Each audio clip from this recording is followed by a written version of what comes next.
You were on episode, I think it was 36 or something, like 100 episodes ago. Nice. Wow. Which, damn, it's been 2 years already. Isn't that nuts? That's so cool. And it's crazy too, because last time I was out here, I remember it was like, dude, maybe we get a spring bear hunt, maybe we go shooting or go on a hike, and it's like all good things, right? And then here we are 2 years later, just still haven't done it. Life happens. Yeah. Well, we sauna. That was cool. That was awesome, dude. Yeah.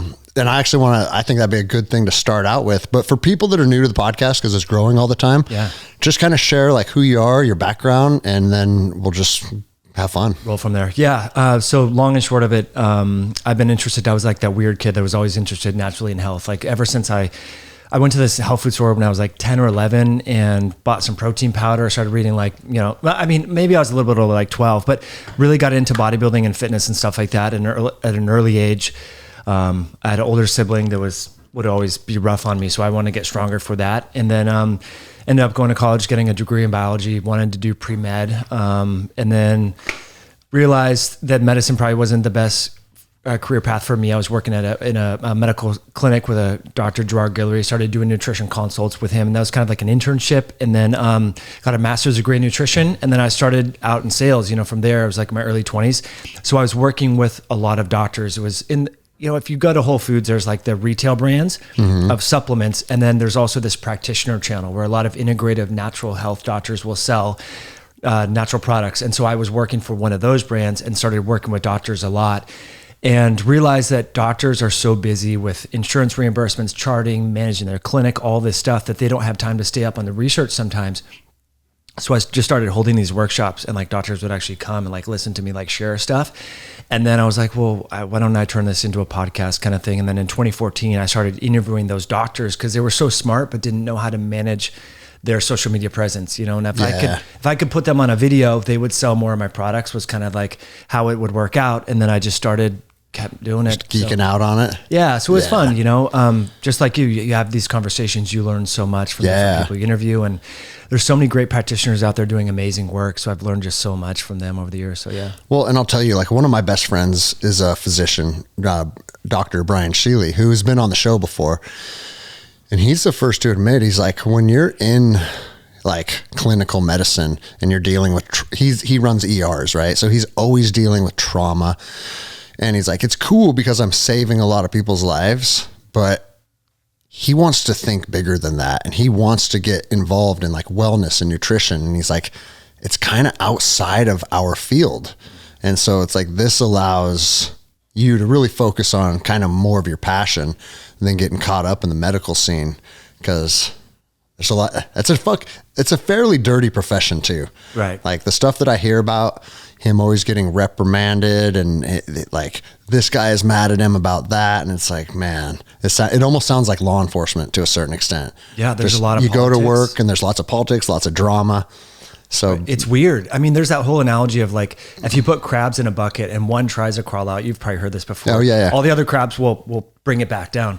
So when one doctor is say doing like stem cell therapy or whatever, and it's interfering potentially, or they're getting a lot of momentum, the other doctors are like losing patients as a result of this local physician doing something, they'll often report them to the medical board. So it's almost like growth is stagnated within the own community because of egos and politics. Bro, I've told the story on the podcast before. So if you've heard it before, I apologize.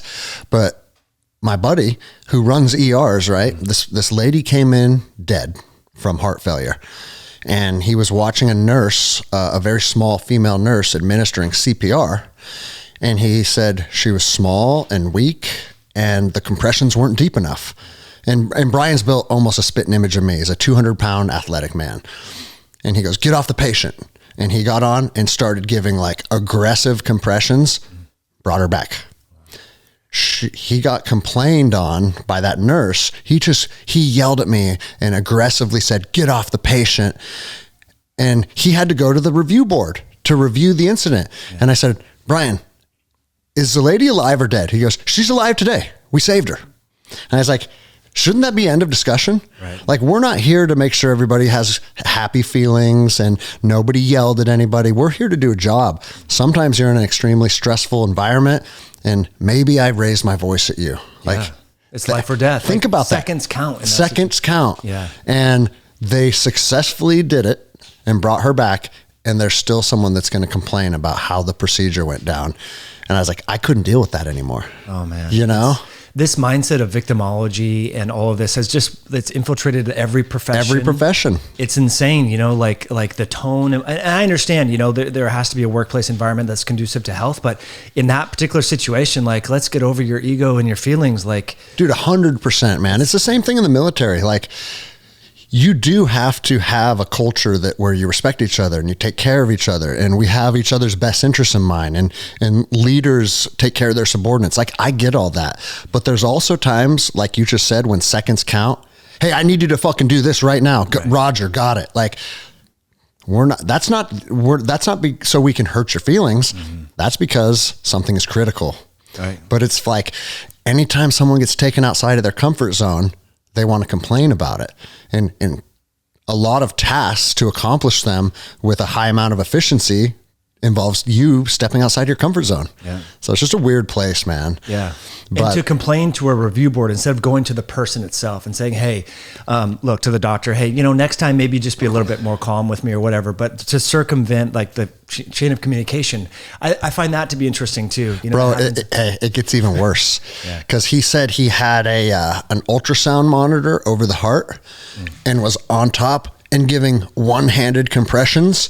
And he goes, bro, he rode for the University of Washington. He was like a standout collegiate athlete. The dude is strong as fuck. Yeah. And he's been a doctor for 15 years. So I would say he knows how to administer compressions, right? She said he was giving one-handed compressions, which are against policy. And so that's what the review board was trying to gig him on, even though it worked, right? This is ridiculous. So, and you know, I talk about on the show often, I think through your 20s and your 30s, you need to work for some really good leaders. You need to work for some really shitty leaders, so you can figure out how you want to move forward as like most efficiently as an adult human being, which I think you typically come into your own probably in your 40s. Yeah. That's a very, you know, but I think once you reach that point in your life where obviously we can learn indefinitely, but there reaches a point where you should no longer allow other people to talk to you or cast fucking drama at you. I think at some point, the goal should be to stand on your own 2 feet, right? Yeah. And what a lot of people are finding in different industries, that's becoming less and less possible because they want to nitpick absolutely everything. And he's to the point where he's like, man, I just need to figure out how to use my education and my capabilities and my skill set to do something for me. And I was like, sounds familiar, bro. Yeah. Like everybody from all these different, I hear it from all my police friends and stuff all the time. It's the wokeness that's infiltrated all these agencies and all these organizations. It's crippling to people. Right. And that's going to hurt. Like, think about that. You have a good person, a good doctor that wants to pivot out of medicine because of this. Yeah. That's bad. I mean, you know, if you need a surgical procedure or tear your ACL or have some traumatic event, like you could have to wait 6-8 months to get surgery now. You know? No, I know. It's crazy. Yeah. So bro, I kind of wanted to open up today with exactly what we just did. We just spent an hour in your backyard. Yep. Going back and forth from your awesome wood-fired sauna to your ice tub. And the reason I wanted to bring this up, I know I mentioned it in the sauna. I had another video go pretty viral where I went from my sauna, got into my ice barrel, and that was it. You know, typically what I do, my routine is 30 minutes of heat, and then I wrap up with 2 to 5 minutes of cold. And I don't have data supporting why I do that. I don't understand it on a molecular level. I've just kind of found that like I can dedicate that amount of time pretty regularly. And when I'm done, I feel fucking awesome. Yeah. But the internet being what it is, a lot of people were casting hate on ice after the sauna or ice at all, which can cause, you know, a lot of people are like, that causes heart attack. And it's like, dude, I've been doing this for 7 years and I'm still here. I haven't died suddenly, you know? Yeah. But what would you say is like, do you think that there's a specific routine or a timeline, or how would you advise contrast therapy? And then what do you think the benefits of it are? Yeah, that's a great question. Well, I think like starting out with people's budgets. I mean, even just doing a cold shower in the morning. I mean, that's how I started. Like in 2016 was, I didn't have a sauna, I didn't have a cold plunge, didn't have any of that. Just, the ability to tolerate cold enhances resilience. I mean, that's the bottom line. It's a temporary stressor that improves your resilience in the post cold immersion window. Just like exercise, if you were to look at exercise on a cellular molecular level or look at blood, you would think exercise is the worst thing in the world because cortisol's increased, adrenaline's increased, there's localized inflammation, interleukins and all this, but that is causing beneficial adaptations after exercise ends. The sauna and the cold plunge are doing the same thing, but they're just working on the different sides of the spectrum with regards to heat or thermal stress. So it's a thermal stressor, and I think if we were to parse out what are the benefits, it's really moving blood around. I think that's number one, blood and lymph. So blood stagnation, lymph stagnation is linked or associated with diabetes, peripheral vascular disease. People have pooling of blood in the lower extremities because of the proximity or the how far away the legs are from the heart. That blood flow generally tends to be limited there or less so. People that have insulin resistance tend to develop neurologic issues in their feet and stuff like that. You get more insulin resistant in your legs than in your upper body as you become diabetic. And I'm kind of mentioning this because a recent study found that only 3% of American men have normal glucose tolerance. Like it's that bad now. Yeah, this was an NHANES study that was just published, and the years were comparing 2000 to 2010 versus 2010 to 2018, and Americans have gotten worse in every category, from belly fat to lipid levels, blood sugar levels, and all this. So it's really important, I think, along with exercise, to induce this thermal stress. And like we were talking about in the sauna, this has been going on for years, in Finland, in Russia, in parts of the Scandinavian countries. Thermal stress was just a way to stay warm. Bodies we talked about, death and so forth in the sauna. Bodies were cleaned in the sauna and still are in Finland. Like after, in preparation for burial and ceremony, they're cleaned in the sauna. Sometimes babies are born in the sauna in the winter in Finland. So really? This is really baked into the culture. And so this idea that it's toxic, it's bad, it's hard on the adrenals, all this stuff that people sort of throw out there in the comments section under these videos, they obviously they're not culturally aware of the fact that humans have been doing this for a long time. Women in Finland, people say women shouldn't go in the sauna, or no, women shouldn't cold plunge. There's all sorts of women that jump in frozen lakes and so forth first of all, here in the U.S., all around Minnesota and Minneapolis and also Michigan, there's a lot of folks from Finland and Sweden there. Mm-hmm. And they have saunas right on a frozen lake, and they contrast, yo-yo. And so the benefits there is you're going from one extreme to the other in the opposite direction. And so you're causing this sort of rubber band-like effect in your central nervous system because your body has to be resilient enough in order to sort of mentally keep homeostasis, keep the balance, right? So I think that's the benefit really there is like your vasculature is actually moving, expanding and contracting pretty dramatically. Yeah. Yeah. So you're going from one extreme to the other. So for example, when you get hot, your body is trying to dissipate heat by redistributing blood away from the core to the periphery. So all the blood, all your vessels are vasodilated, you're moving blood. The exact inverse is happening when you get cold. Your body is trying to preferentially warm up the core. So everything that was pushed to your hands, to the top part of your skin is going back into the core. So it's almost like a flushing effect. So that's, I think, the biggest benefit there. It's mimicking exercise without having to exercise. Now, I'm not a fan of hacking exercise. People still should exercise for sure. Yeah. But I'll tell you this, on days that, just long days that I didn't have the opportunity to go to the gym, if I end with a sauna, I feel like, all right, you still got your cardio in. You know what I mean? And like you said, it's not necessarily a substitute, but I mean, if I'm sitting there at 155 beats a minute, oh yeah, I'm getting something, right? Totally. Yeah. Your heart is still, and the blood vessels. And so that the muscle that is causing the contraction and dilation and so forth, the endothelium, there's layers of muscles within all of our circulatory system. That's getting exercise, which is great. For a lot of people, that's dysfunctional. So you hear about endothelial dysfunction, ED, is also linked with erectile dysfunction, ED. Okay. So these are shared systems, and so we do need. So all the people talking shit to me on the internet, they can't even bang their old lady. Probably. Maybe they would benefit from going in the sauna. So it's like microcirculation therapy, which is great. So that's the benefit there.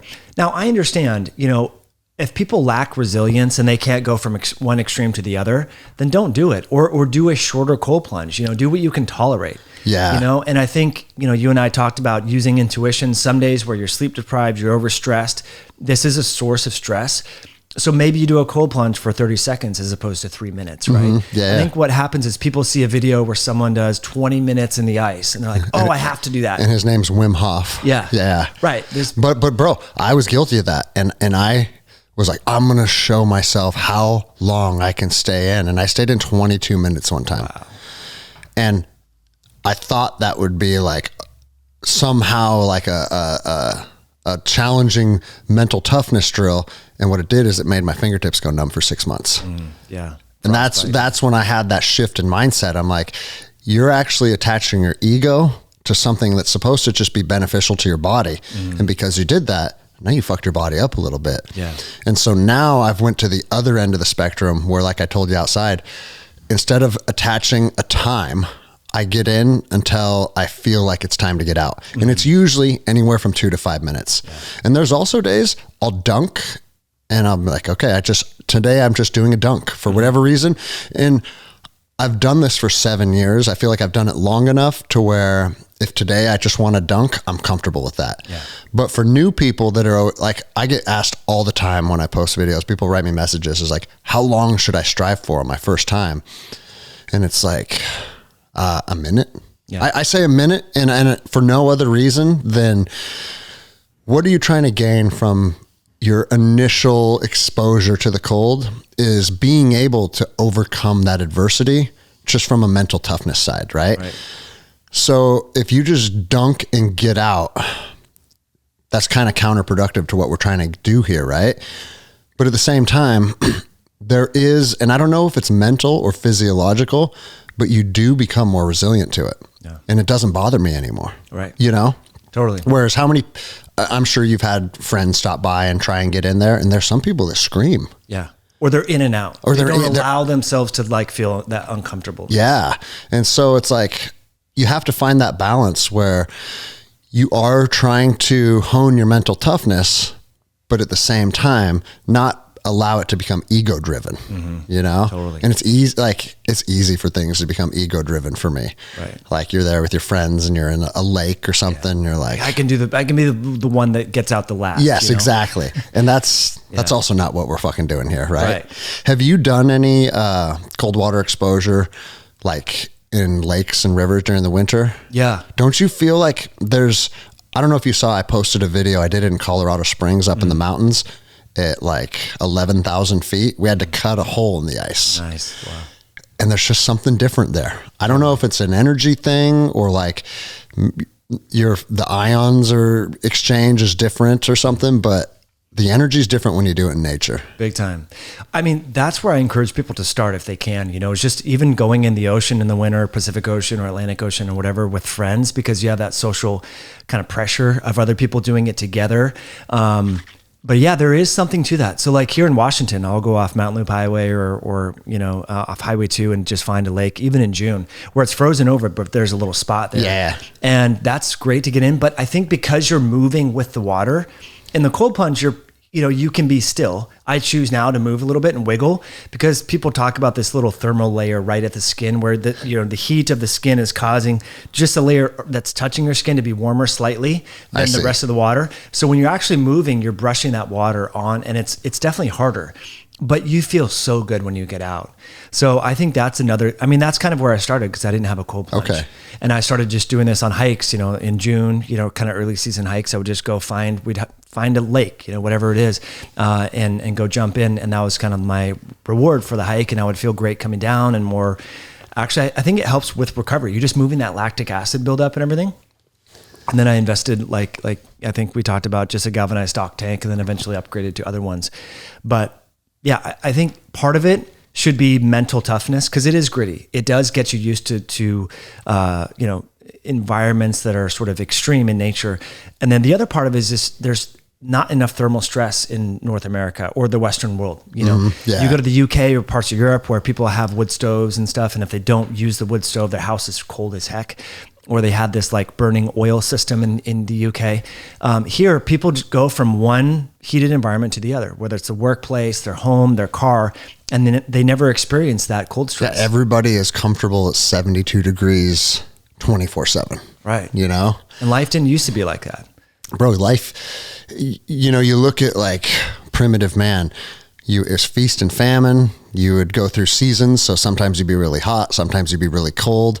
And it's like a lot of the struggles that used to just be called life, we've now figured out a way to just, no. You get to be comfortable and full 24/7. And then you wonder why everybody's sick and weak. Mm-hmm. Like it's what is happening is pretty well understood, but at the foundation of developing this toughness comes with discomfort.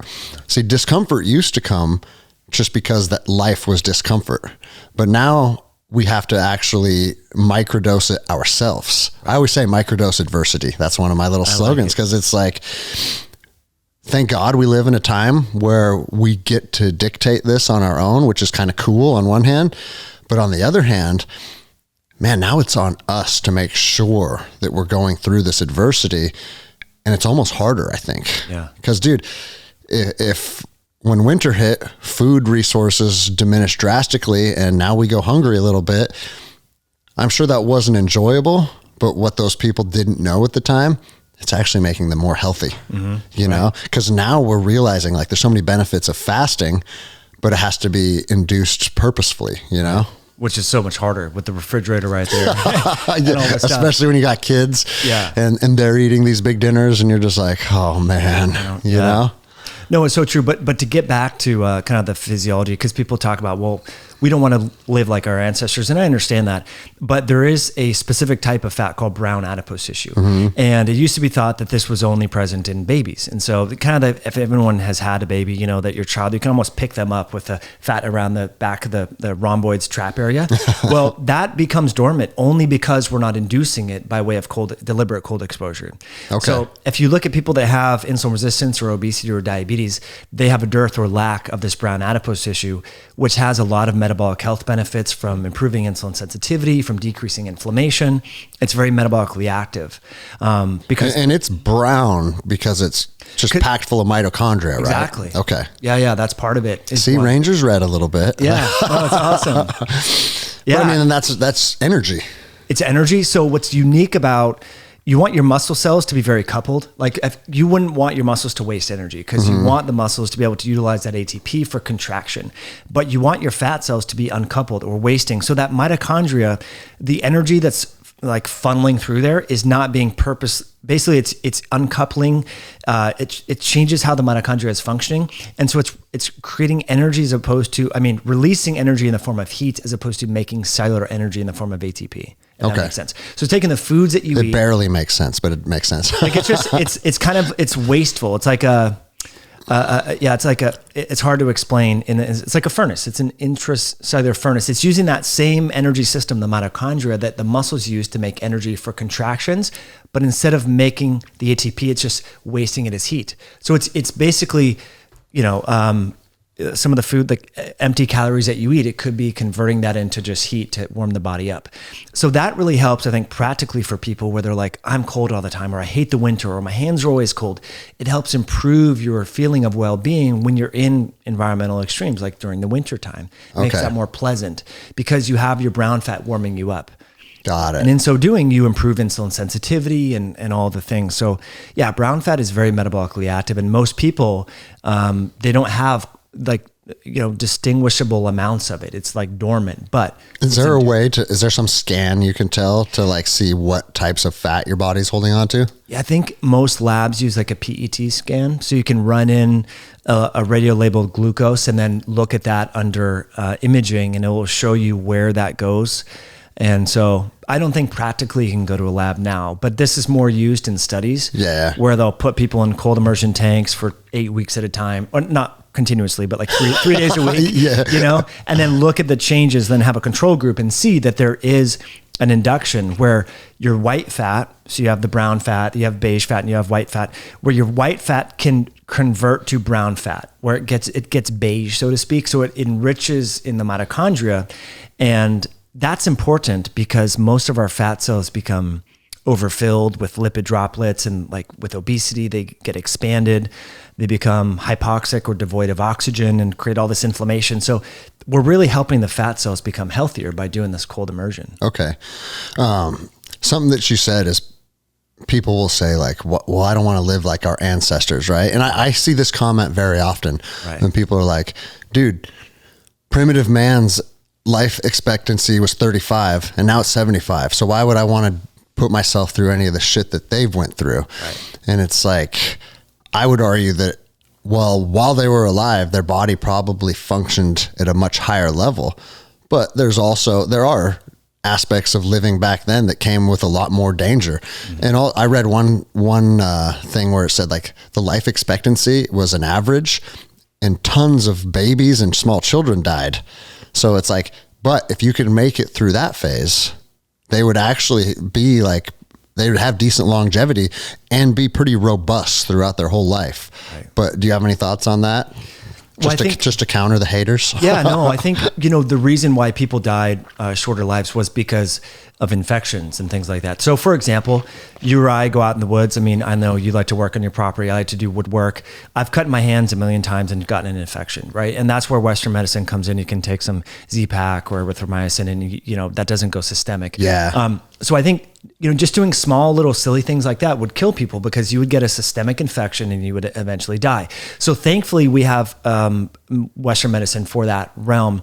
But now, it's become so, the diseases that used to kill us back then were infectious in nature usually. Trauma, infections. Okay. Now we're getting these, non-communicable diseases like obesity, heart disease, diabetes, cancer, cognitive decline. Those are all as a result of our lifestyle. These are not infections causing those diseases. These are self-induced under-exercise, overeating, poor sleep, poor circadian rhythm. So if we can fix that, which we should, and a lot of us that are listening are doing that, we can shave years off lifespan. In fact, off morbidity and improve our lifespan. There was a report in the Lancet, which is one of the top. There's all these different journals. New England Journal of Medicine. Lancet is one of the highly regarded, high impact journals. Just put out a study that enumerated how much exercise can enhance life expectancy and prevent morbidity, mortality. So, like poor health, while people are alive, and then death. And over the next 10 years, basically the article was titled something like, if we ignore exercise, we will cause 450 million excess deaths over the next 10 years. So if we don't do anything with regards to exercise improvements in terms of like getting people to move more, get 10 to 12,000 steps a day, all of this, there will be 450 million lives that will die, people that will lose their lives over the next 10 years. Isn't it true? And I've read this statistic. I don't know if it's actually true or not, but we are looking at life expectancy going the other way for the first time in generations, right? Or I guess history. Yeah. Yeah. Most oftentimes the successive generation would live longer than the previous. And it's pivoted because kids now are getting diseases. Like when you or I were in grade school, we were taught that type 2 diabetes is adult onset diabetes. Right? Yes. This is what happens to adults. Now this is happening to kids, And bro, because I run a jiu-jitsu academy and I have kids, I'm surrounded by kids all the time. Yeah. And there are kids in my academy that are actually good athletes with diabetes. They're not overweight. And it's like, man, what's going on here? Because I don't remember that at all when I was in elementary school, And then also when I was in elementary school, like how many kids were obese? Almost none. You see those videos that circulate. They're like, this is a gym class in the 1950s. Mm-hmm. Every single boy had a six pack. Every single boy could do pull-ups in the monkey bars. And, I've talked about on my show often, when I drop my kids off at school and my kids are in a private school, it doesn't discriminate. Like it's all American families. There's a certain percentage of them that just that put no emphasis on health and nutrition and exercise. There are so many, not just overweight kids, they're so overweight that you can see like their skeletal structure is out of alignment and they're waddling as opposed to being able to just walk normal by like 10 and 11 years old. And it's like, dude, if you've made your body that sick by 11, are you even capable of turning that around? I mean, obviously you can change your habits and you can change the trajectory of your life, but think about like being that metabolically sick as a child. Man, it seems like there's going to be lifelong consequences no matter what they do. It's going to be very tough. I mean, I think the good thing about, the optimistic view is that the body's very malleable and plastic. And of course you can reverse disease and aging and all that. But you're right. I mean, the sad part about these kids is in obesity literature, they talk about recidivism a lot. That is, overweight people generally don't become lean. Obese people generally don't reverse to being overweight. It's that, especially the younger people, because you kind of create your metabolic set point with regards to your metabolism. So the probability is quite low. It's possible, but it is low. And so that's why I really get frustrated with the fact that, the American Academy of Nutrition and Dietetics is basically owned by Kraft, Nestle, Kellogg's and all of this. That are super concerned about you getting good nutrients into your body. Yeah, they form the food guidelines. They influence what schools purchase for the school lunches and so forth. So we were talking about the sauna. So that's why Lucky Charms are now rated over eggs as a nutritional fucking food. It's insane. Yeah. So that's where the level of corruption within the institutions that influence policy and labeling is basically owned by the food companies that are making commodity products that are very unhealthy, which is really a shame. And so I think people need to be aware of the fact, for your average person who doesn't know much about nutrition, you go to the grocery store and you don't think that, well, if I just buy cereal, if they're selling this at, say, Safeway, there's no way this could be disease forming or causing, because you think it's like, well, wouldn't Safeway have vetted this first or whatever? At least cigarettes are like behind a closed area. So I think that's the perception. But the reality is these are the foods that are causing these children to develop these diseases that they've never developed, which is going to shorten their lifespan. It's going to cause, think about just social issues, interacting later, depression. We talked about erectile dysfunction earlier. That's linked with obesity, diabetes, mental health issues, the whole thing. And then the medical expenditures, military enrollment is down. They're kicking people out, right? Because they're overweight or can't perform. So I think if you look at this at a bigger level, I honestly think the childhood obesity epidemic could cripple the U.S. Yeah, I think so too. And something that's interesting is, like, for a long time, people that put a high amount of emphasis on their physical fitness and their physical body, what was attached to them as far as like their mental capacity is like, oh, if you're in the gym all the time, you're like a gym bro, like a meathead. You know what I mean? Like, and I've had people say shit like, when my video went viral, I didn't have a bunch of Instagram followers before that. And so like my Instagram was, a lot of it's just about working out and getting in the ice tub and jujitsu, like the things that I did. So people that wanted to hate on me would be like, this guy's just a fucking gym bro. Why would anyone listen to him? However, now they're finding that a physically fit body, your brain actually learns and functions at a higher capacity too, right? Right. Totally. Yeah. And mental health issues are lower, sexual satisfaction, better in relationships, more executive function. When you move your muscles, you release these myokines and they go to the brain and hippocampus and all these regions that are involved in memory formation and even the amygdala, which is where emotional processing is. So there's so many benefits to all of this that just make you a better person, It's interesting how, like, we've always wanted to make a distinction between your brain and your body, but your brain is your body. Yeah. It's interconnected and influenced by what you do or don't do. And that's what I was going to say. If you eat Lucky Charms and you start your day off with Pop-Tarts and soda and all these things, that does impact your brain in a negative way, where you become more impulsive. You lose control over your executive function. So you might say some things to people and have less emotional resilience than you normally would have. And so I think all of these things, what's interesting is there was so much hate for people that didn't wear a mask in the grocery store. Yeah. If those same people that are still masked in the grocery store are eating foods that are causing these disease-forming conditions like obesity and all this. But bro, we've all seen the person that pulls their mask down to take a hit off their cigarette. Yeah. You're virtue signaling for health, right? But you're not, When you look at the grocery carts of these people, and I'm only using this as an example to pick on them insofar as where is the hate against the food companies that are making these products that are making children sick or making, newborn babies sick, and all of this? Because if we talk about the hospitals being overfilled, 94.5% of the people that died from COVID had 4 or more underlying health conditions caused by the foods that are, and these food companies now are corrupting our institutions that are regulating health policy and influencing what the people should eat. And I think everybody's coming to the same conclusion that they died. A lot of them died with COVID. Right. Exactly. Like if we said that 24 months ago, this episode would get banned. Yeah. You were insensitive. Yeah, exactly. But now it's kind of like, oh yeah, Right. Yeah. So I'm actually in the process of partnering with a company called Wild Health. Are you familiar with them? Mm-mm. And what they do is they do like a comprehensive blood panel, and then they do genetic testing. And my genetic test isn't complete yet, but based on these things, they develop what the best diet is for you. Nice. Do you think that's kind of the way of the future, or do you think that there's a specific diet that is best? This is a great point. I think blood work and genes are it's a good idea. And we can actually talk about some of those. For example, looking at your ApoE4 genotype. So there's a few different allele subtypes. Have you heard of ApoE4 talked about? I've heard Rhonda Patrick talk about it, but it's almost like she's speaking Chinese. When I listen to her on Rogan, I have to listen like 3 times before it makes sense. She gets deep into the weeds on that.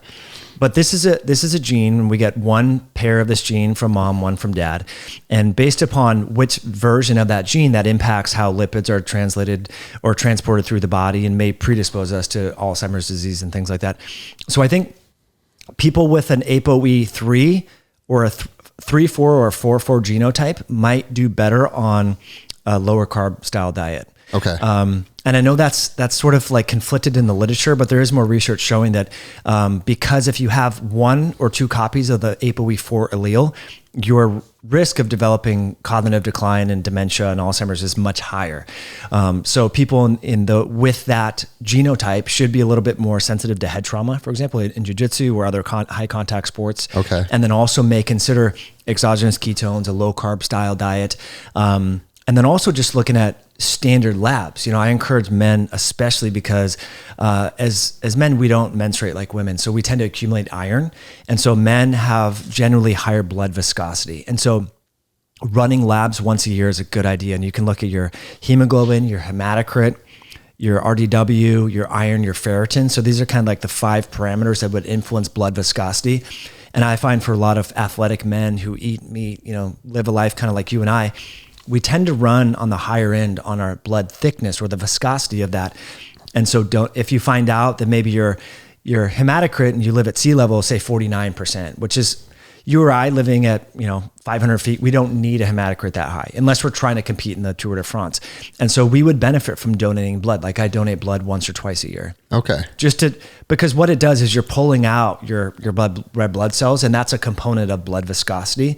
And so we were kind of joking around sudden death and so forth. But thick viscous blood is linked with increased risk of having a heart attack or having a blood clot.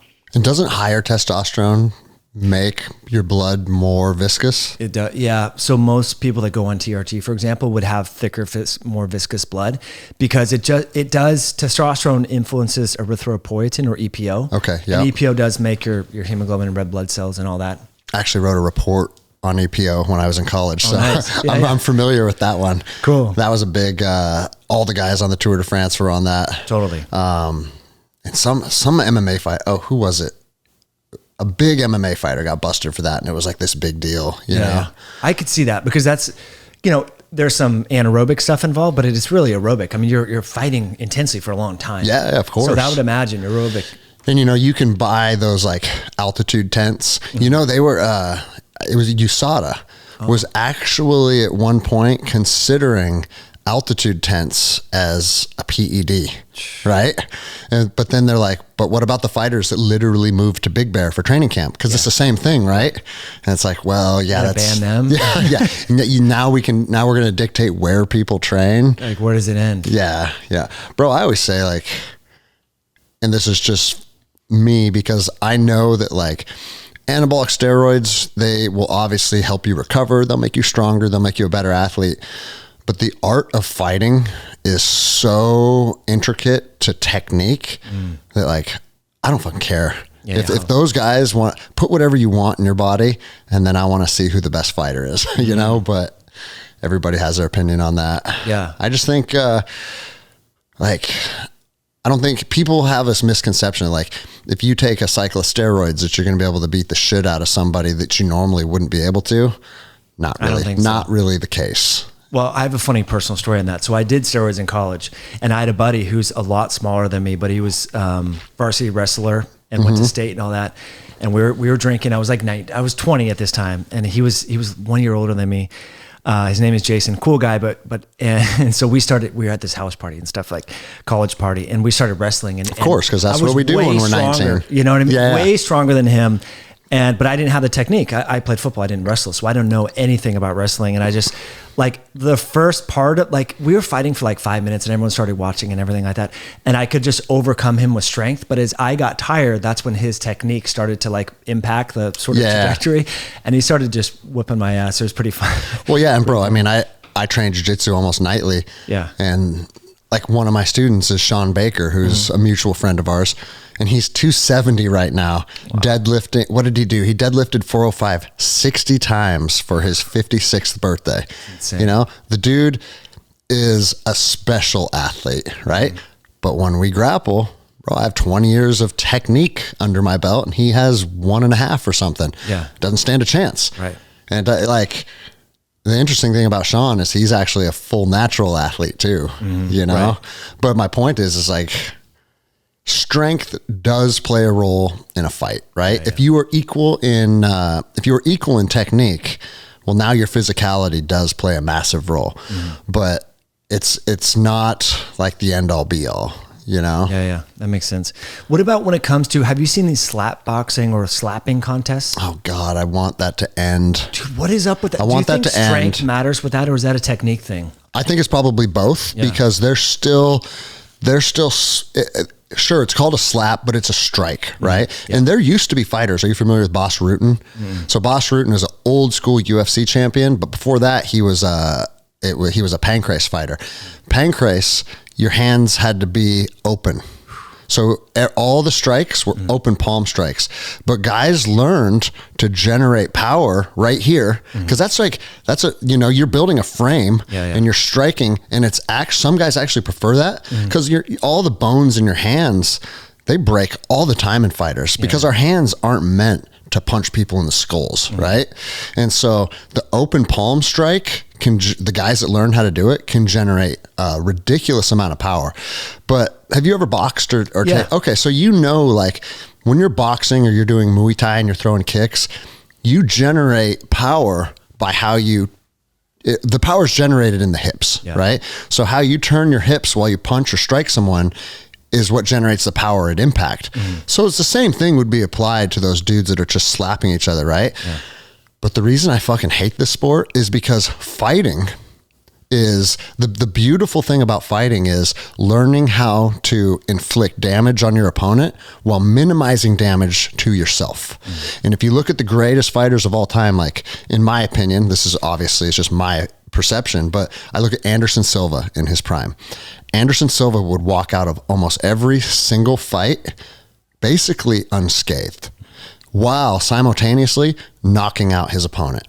To me, that is the pinnacle of fighting. He's figured out a way to inflict maximal damage to his opponent while sustaining zero damage to himself. That slap thing is like, let's just see who can get more CTE until one of us collapses. Right. It's just stupidity in my opinion. Right. Like that, okay, maybe it does show an element of toughness, right? That's true. But do you want to show your toughness to the point where you're fucking your brain up for the rest of your life? Right. Like, dude, they've even done studies now where a couple seasons of football in high school are showing signs of CTE, right? The brain is very susceptible to injury in combat sports. Yeah. That's not up for negotiation. Right. So knowing that, and I'm not saying that we shouldn't have combat sports, like fighting is fun. Fighting is primal. A lot of guys really like fighting, and I cage fought for a couple years. Like I get that path and that passion and that drive. But when I was doing that stuff, I never said like, man, let's see how many punches to the jaw I can take tonight. That's not the fucking goal. The goal is 0. Yeah. You know? And it's actually frustrating to me because I was always fascinated by the UFC my whole life. Contrary to what a lot of people will say, I think Dana White has done a great job taking something that was pretty obscure and building it into a literal household name now. Yeah. And, you know, fighters pay is something that people always talk shit on, but fighters in the UFC used to get like $1,000 a night. Now you got fighters that are making millions. And so he's built a path where these guys can become successful. You have to be good to make it, but it is what it is. But to take what he's built and then attach this slap league to it, because the UFC is the ones that are doing this. I see. Okay. And it's like, nobody thinks this is cool. If you're a martial artist, you're not impressed by that, you know? And it's like, are you just trying to appeal to like the Walmart crowd now? Or should you continue to focus on martial artists, you know? It's nuts. And it's, again, like you look at Khabib Nurmagomedov, you're familiar with him? The former lightweight champion before he retired. He was very similar in the fact that he would sustain almost no damage. Khamzat Chimaev is another one. He went like 6 fights in the UFC before he got punched. Wow. That's insane. It's insane. It's unheard of, right? Yeah. That's what's impressive to me. Not just, let's just fucking smash each other's faces. And bro, have you watched any of those? Like, I don't watch the league because I'm not interested in it and I don't want to support that shit. Right. But when you're scrolling Instagram, sometimes you'll just see it, right? And you're seeing guys take these hits and man, you're looking into their eyes and you can see the damage occurring. Oh yeah. And one thing that's always been said about the UFC, and I don't know if there's studies to support this or not, but if you get rocked in the UFC, you usually lose the fight because you get rocked and you don't get the 10-second count like you do in boxing. You don't get to kind of regroup like guys are doing in this slap league. It's like, I got rocked and I fell down and now the dude's on top of me and the ref stops the fight. Right. And what they've found is they are actually less likely to develop CTE as opposed to these athletes like boxers and kickboxers that just, you take some damage to the brain, then you get 10-second count. Yeah. Then you take some damage to the brain, then you get a 10-second count. And that repetitive trauma is what's showing more long-term problems, right? And so knowing that, why the fuck would you develop a league where the whole goal is just head trauma, head trauma, head trauma? It's crazy to me.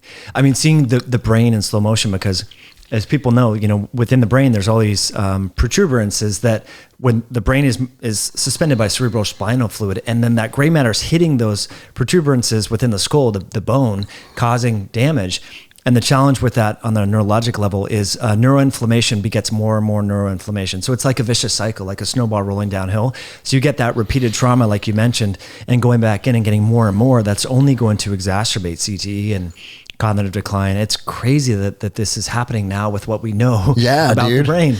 And I'm sure you're familiar with like, there's a term in the fight world called chinny, like he's chinny now, where if you get knocked out enough, your jaw becomes glass.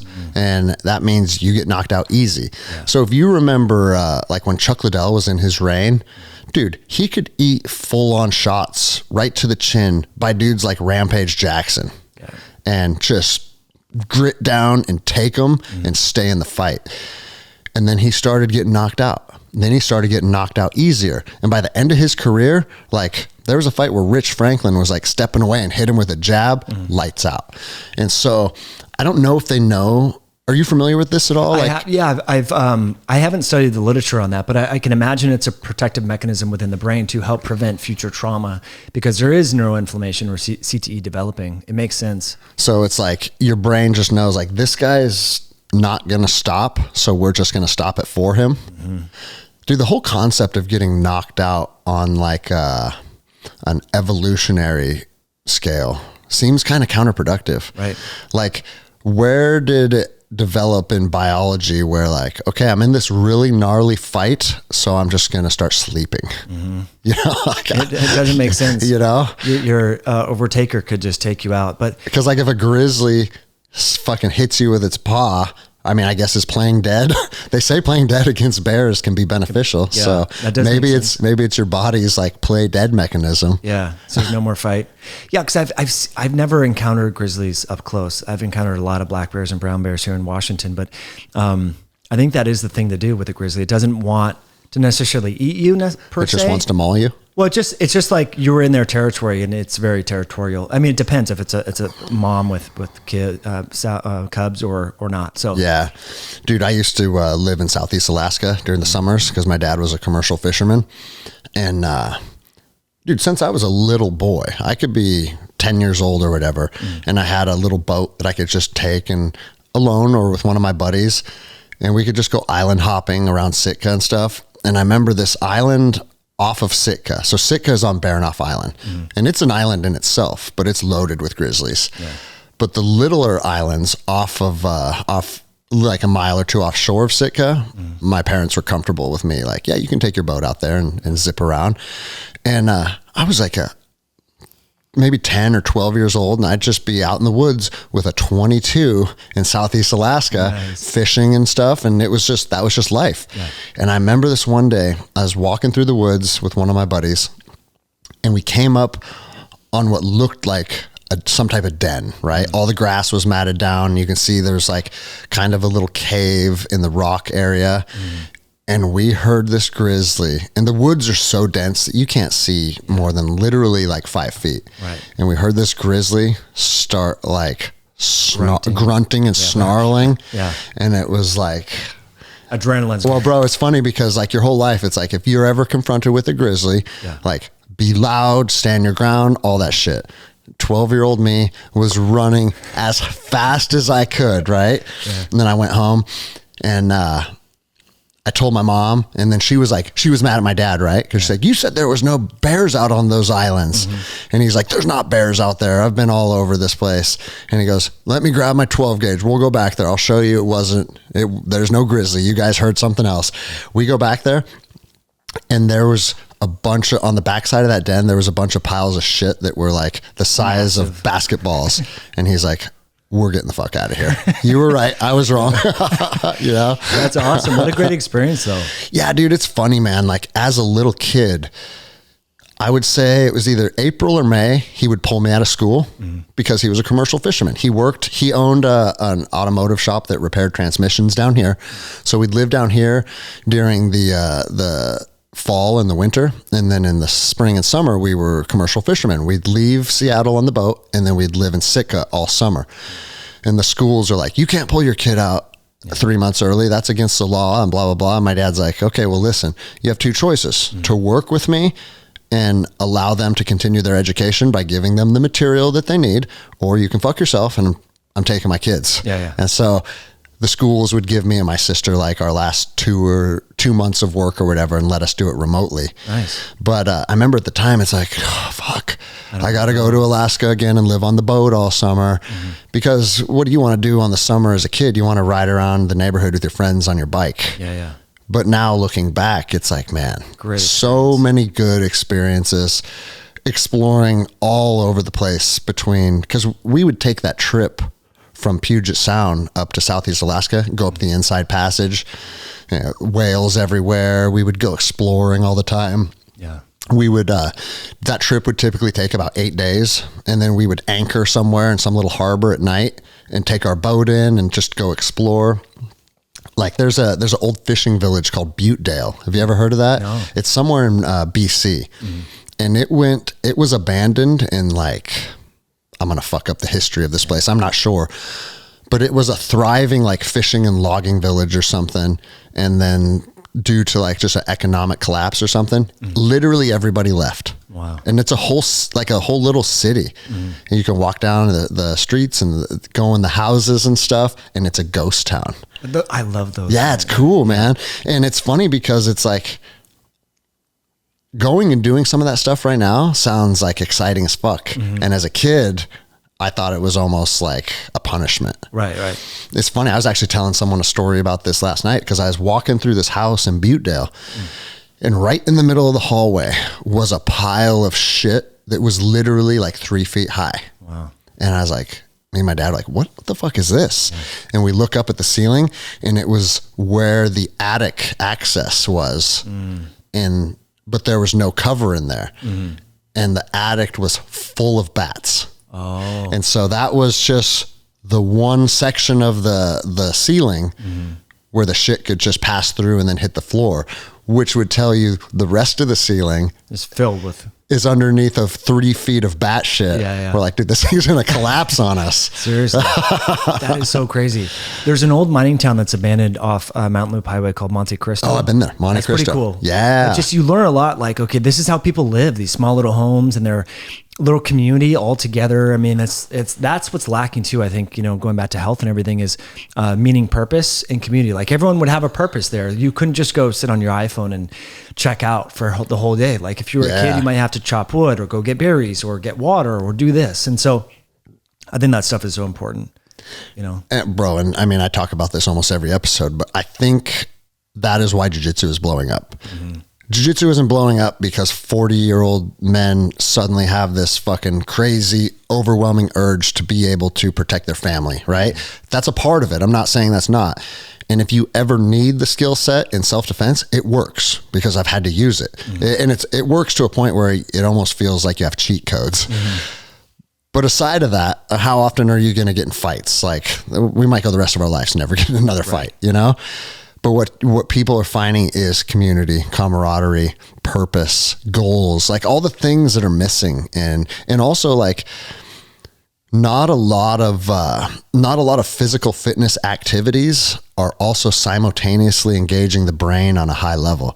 Jiu-jitsu is like playing chess. Yeah. Like I have to feel his movement and think like literal millimeters matter. If I shift my hips this way, then he can't move my hips the way he wants me to. And then I can get underneath him and I can shift his weight this way. And so it's a simultaneous, like physical, arduous task while applying tons of like learned lessons and logic. And our brains don't get exposed to that a lot anymore. Right. And when you get off the mats, there's some sense of like fulfillment or accomplishment.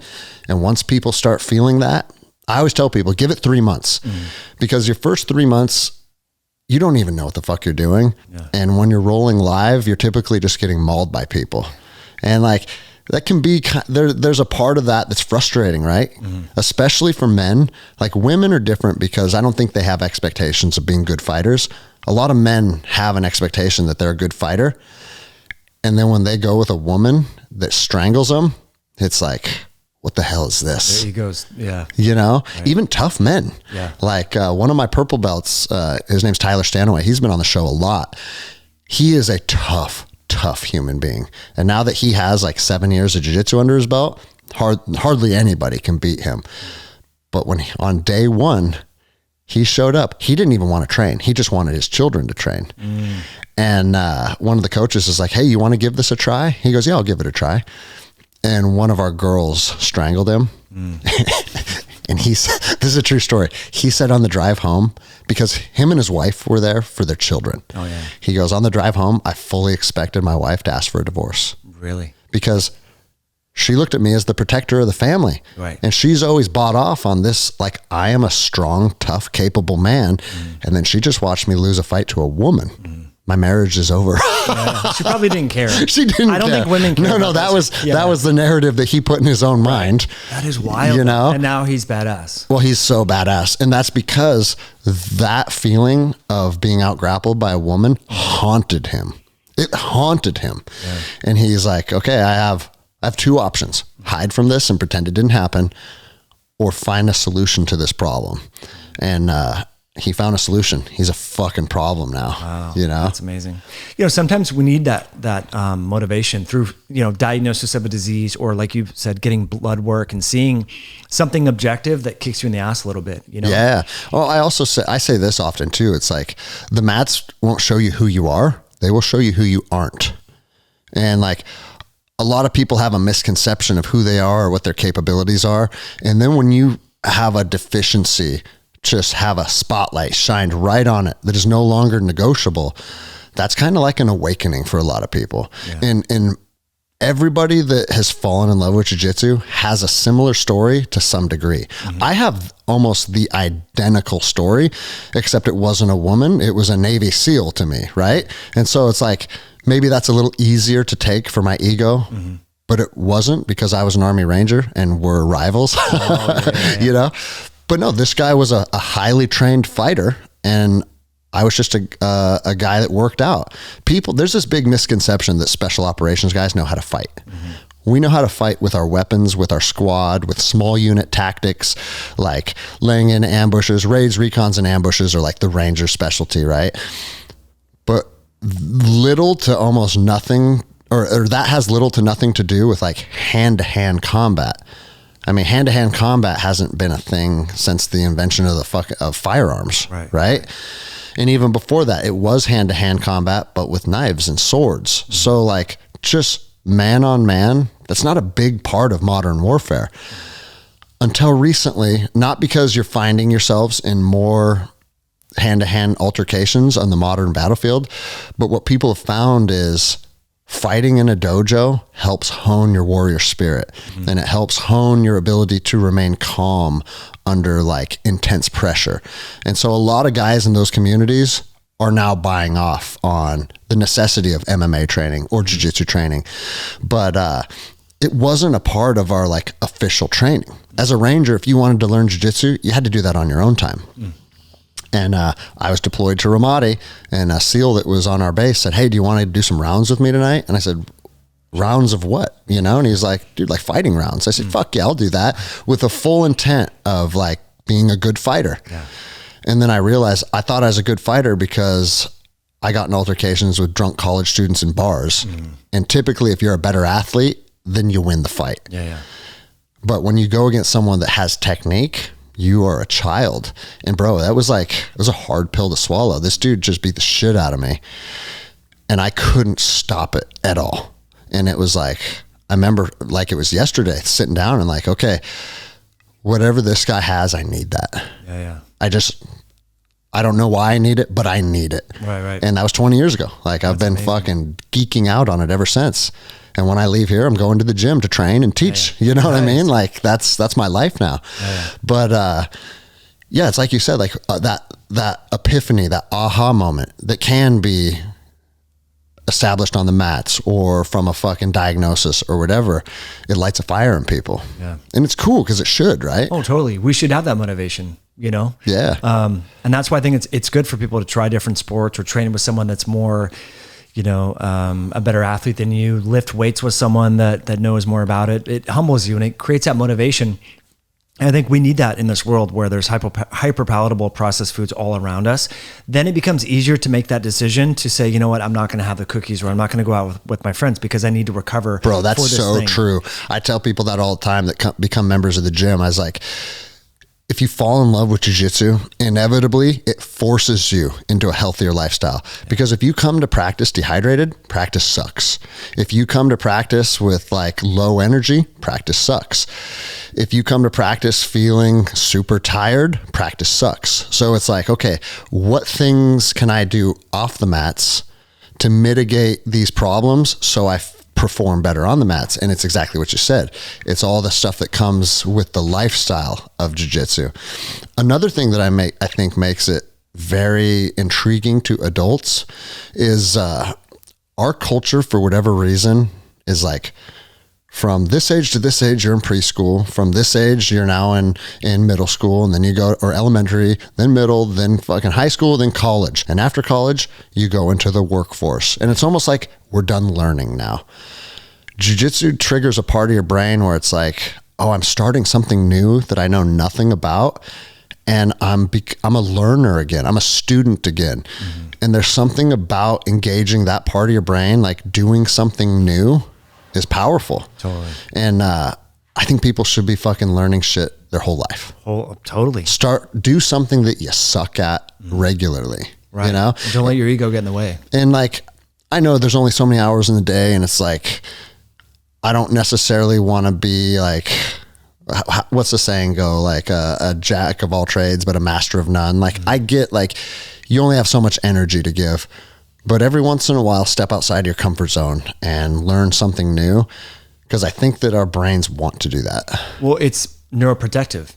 People that don't learn new skills. And I remember my first boss told me, she was like 67 at the time. She said, people that retire die. I'm like, oh, I was like 23 or something. That didn't resonate with me then, but now I see it because you stop learning, you stop engaging, you lose that meaning and that purpose and that neuroplasticity. I mean, we talked about CTE, the chronic inflammatory condition in the brain as a result of trauma, but learning new skills, a new instrument, learning how to read, more progressively harder books, things like that, dabbling into Jordan Peterson, whatever, that helps protect the brain from degeneration and so forth. And I can't remember the stats. I think Alzheimer's and dementia hit either the number 3 or number 4 leading cause of mortality. Right behind, it was heart disease, cancer. For 2 years, it was COVID, then neurodegenerative diseases, then like accidents and things like that. So if you want to live a healthier life, I mean, stay like be the lifelong student. Yeah. And also like, we were talking about in the sauna about gaining financial wealth, which is demonized in our culture. It's like money doesn't matter. But if you look at the overwhelming, like an overwhelming percentage of people that become extremely wealthy, bro, they read and they read and they read.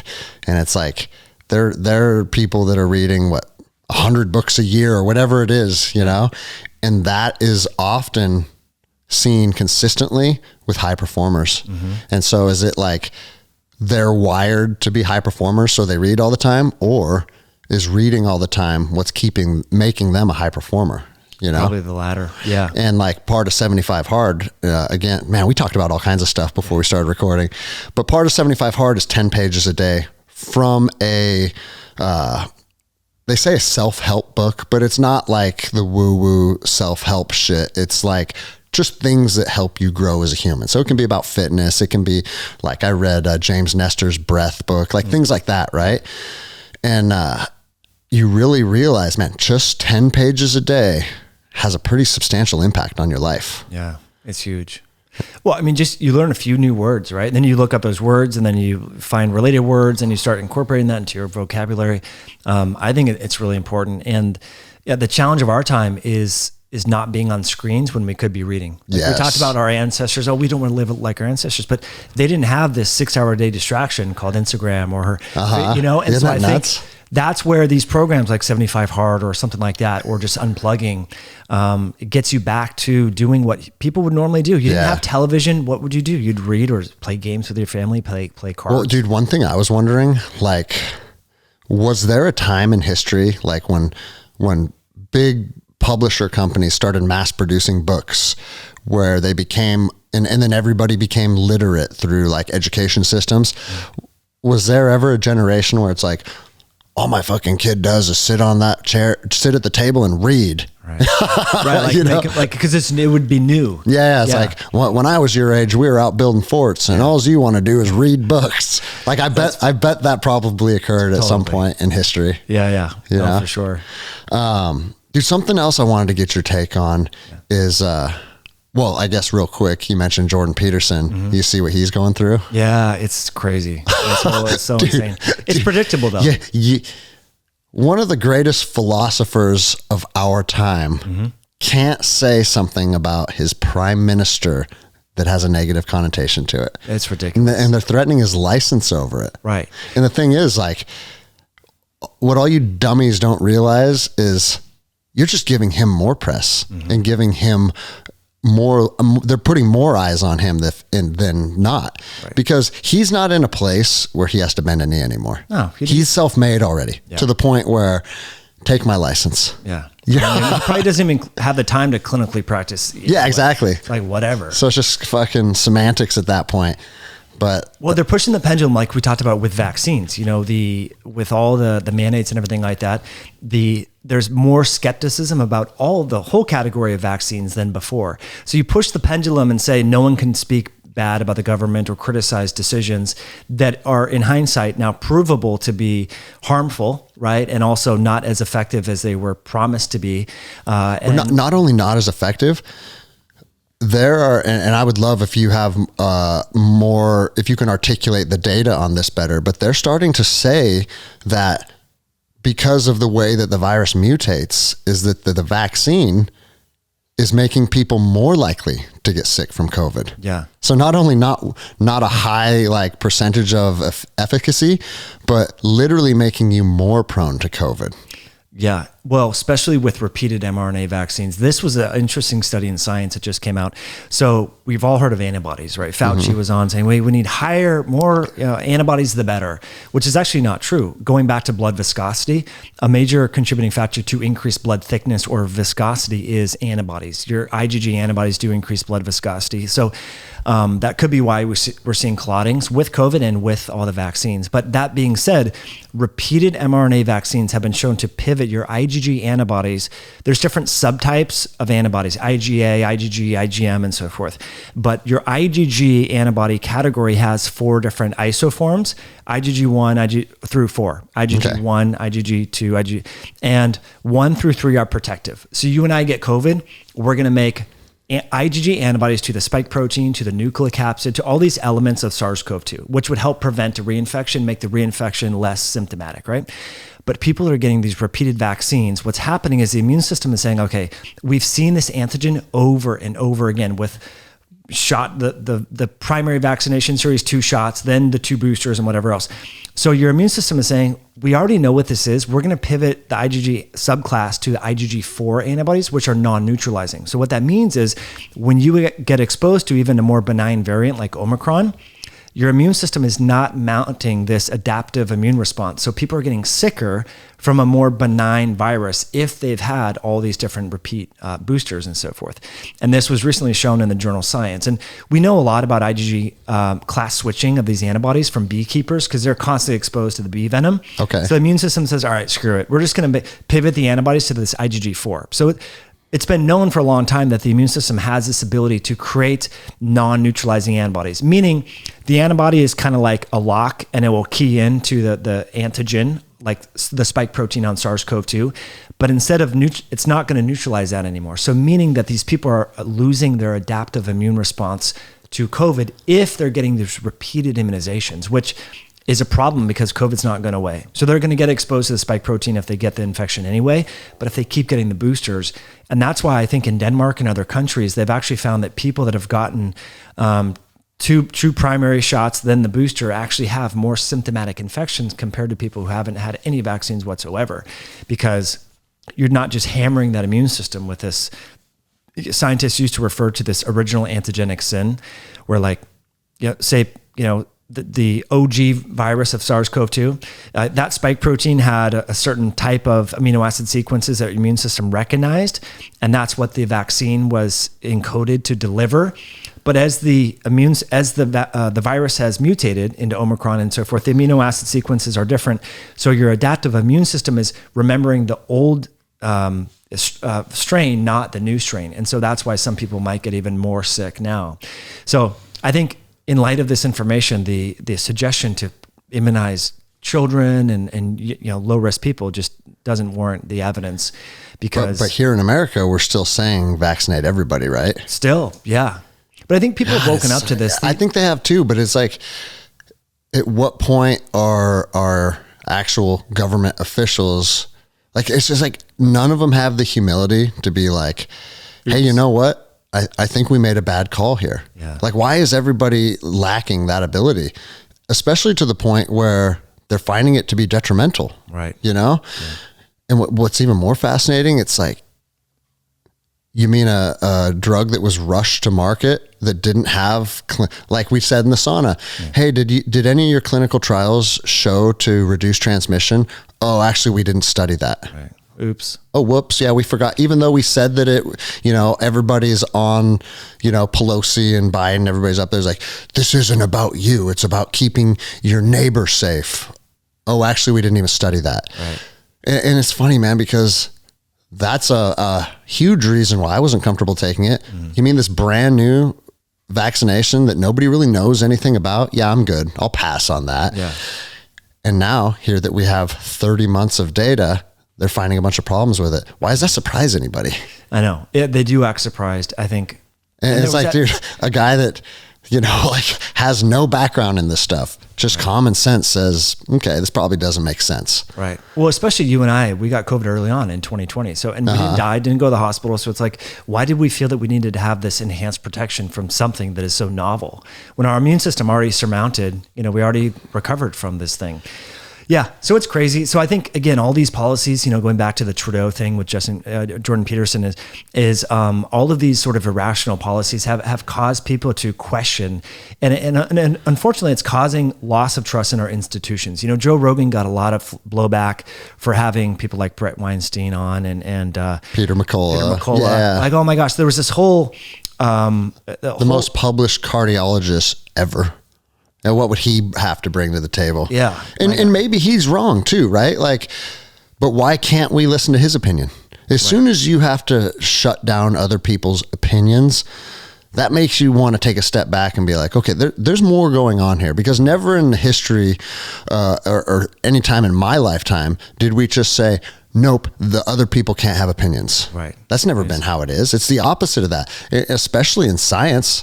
Science is like, dude, let's look at this from every angle possible. Mm-hmm. And as soon as they weren't willing to do that, that's when you knew they were up to fuckery. Yeah. It's like I said, it's like we said before,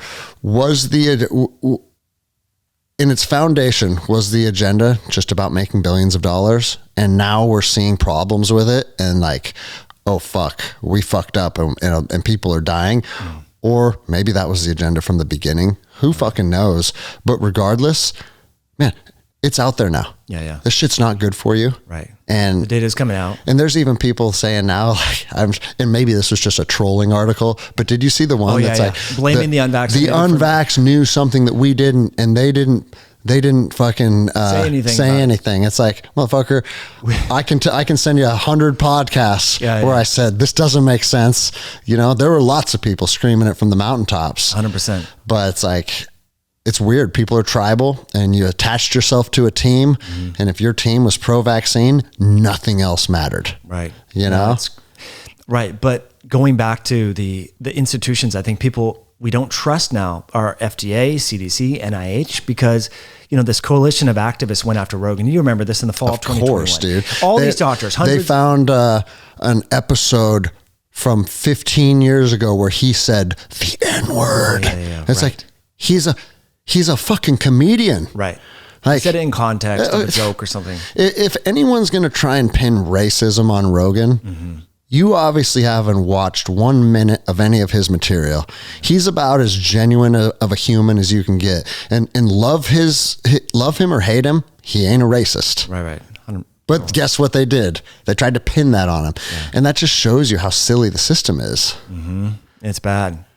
Yeah. So I don't know where we go from here with regards to regaining trust within our government institutions and all of this after what we've seen in the last couple of years, because they go after any dissent, and that is a sign of a totalitarian, authoritarian system, right? If you can't have any dissent and you want to silence that at all costs, that means that your agenda there's some flaws, there's some gaps in there that is causing you to want to silence any sort of dissent. There should be, like you said, science advances through this healthy debate, and that's how we have electricity, we have antibiotics, because people would debate back and forth, When Louis Pasteur created the germ theory of disease, a lot of people question, like, come on, we can't measure these microbes yet, before imaging technologies. And so this debate fostered innovation. And so I think because science has become so political that there's going to be an innovation gap. And I think I can't remember what article it was. There was something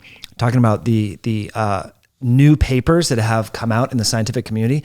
There's it's like at an all-time low because of this stuff. There's so much political stuff. Like if you wanted to study how protein causes, let's just say you're at a University of Washington, you wanted to put athletes on a high protein diet, and there's this whole plant-based agenda, and maybe you couldn't get funding now to study animal protein use in athletics compared to control, right? Unless it was crickets. Yeah. Or pea protein. Yeah. So this is where I don't like to get political and stuff, but we see like how politics have infiltrated our institutions, and that stifles growth and innovation. Well, and bro, like, look at any empire, look at any country throughout history. A certain class rises to the top, and then they start to subjugate and control people. And that's what they do. That's what human beings do. It's like the saying goes, absolute power corrupts absolutely. And like, I don't care who the fuck you are. Once you have enough power to call the shots for a bunch of other human beings, things just get ugly. Yeah. That's just what happens, right. And it's been happening since the beginning of time. Right. And now like the American system that our forefathers put in place was trying to combat that. Yeah. And that was that a position of power, a position of political power was an assignment. And it was something that was considered a burden. And you would go do that out of a sense of duty. And then you'd go back to the farm, or you'd go back to like whatever your source of employment was before that. Yeah. Serving as a politician was never intended to be a source of employment or a source of power. And like our president, that's all he's ever done. Yeah. That's all he's ever done. And like you take a person that their whole life is being in politics, then it just starts to get ugly, and special interests and lobbyists and backdoor deals. And now we're where we're at today, where our current political structure, it's become a monarchy again. Yeah. That's what it has. It's like a good old boy system. And if you're on the inside, we'll work with you. And if you're not, fuck you. Yeah. I mean, dude, we're paying, when you add up everything that we pay for tax, we're paying well over half of our income to the government. Right. What? That's not a free country, right. And they're always trying to take more. Every single little aspect of your life. How can we tax you more? How can we tax you more? Yeah. Meanwhile, they're flying around in private jets, right. living in $10 million mansions. The system's broken, man. It is. And it needs to be rebuilt from the ground up. Totally. And fuck, man, is that another revolution, or can enough people get behind a movement? I mean, I think in the foundation, what needs to happen is people need to stop hating each other and just say, what is best for everybody? Not what's best for Nancy Pelosi, what's best for everybody. Right. And I think we might just have too many people to do that.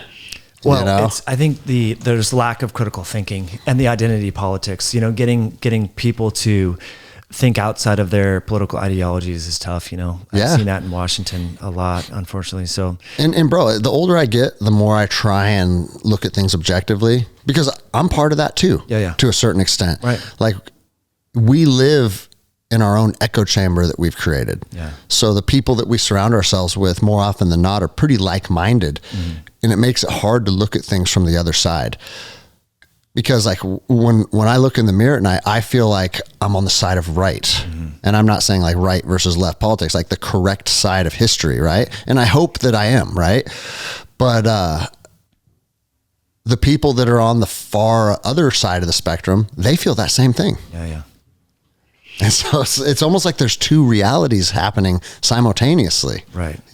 When that's why I think it is good to have conversations with people of different viewpoints, and I know some people are against that. Like I wouldn't be, liberals say I would never talk to a conservative and vice versa. But I think, I have friends that are super left and super liberal, and I like to conversate with them about all sorts of things because it challenges my own biases and you learn a little bit.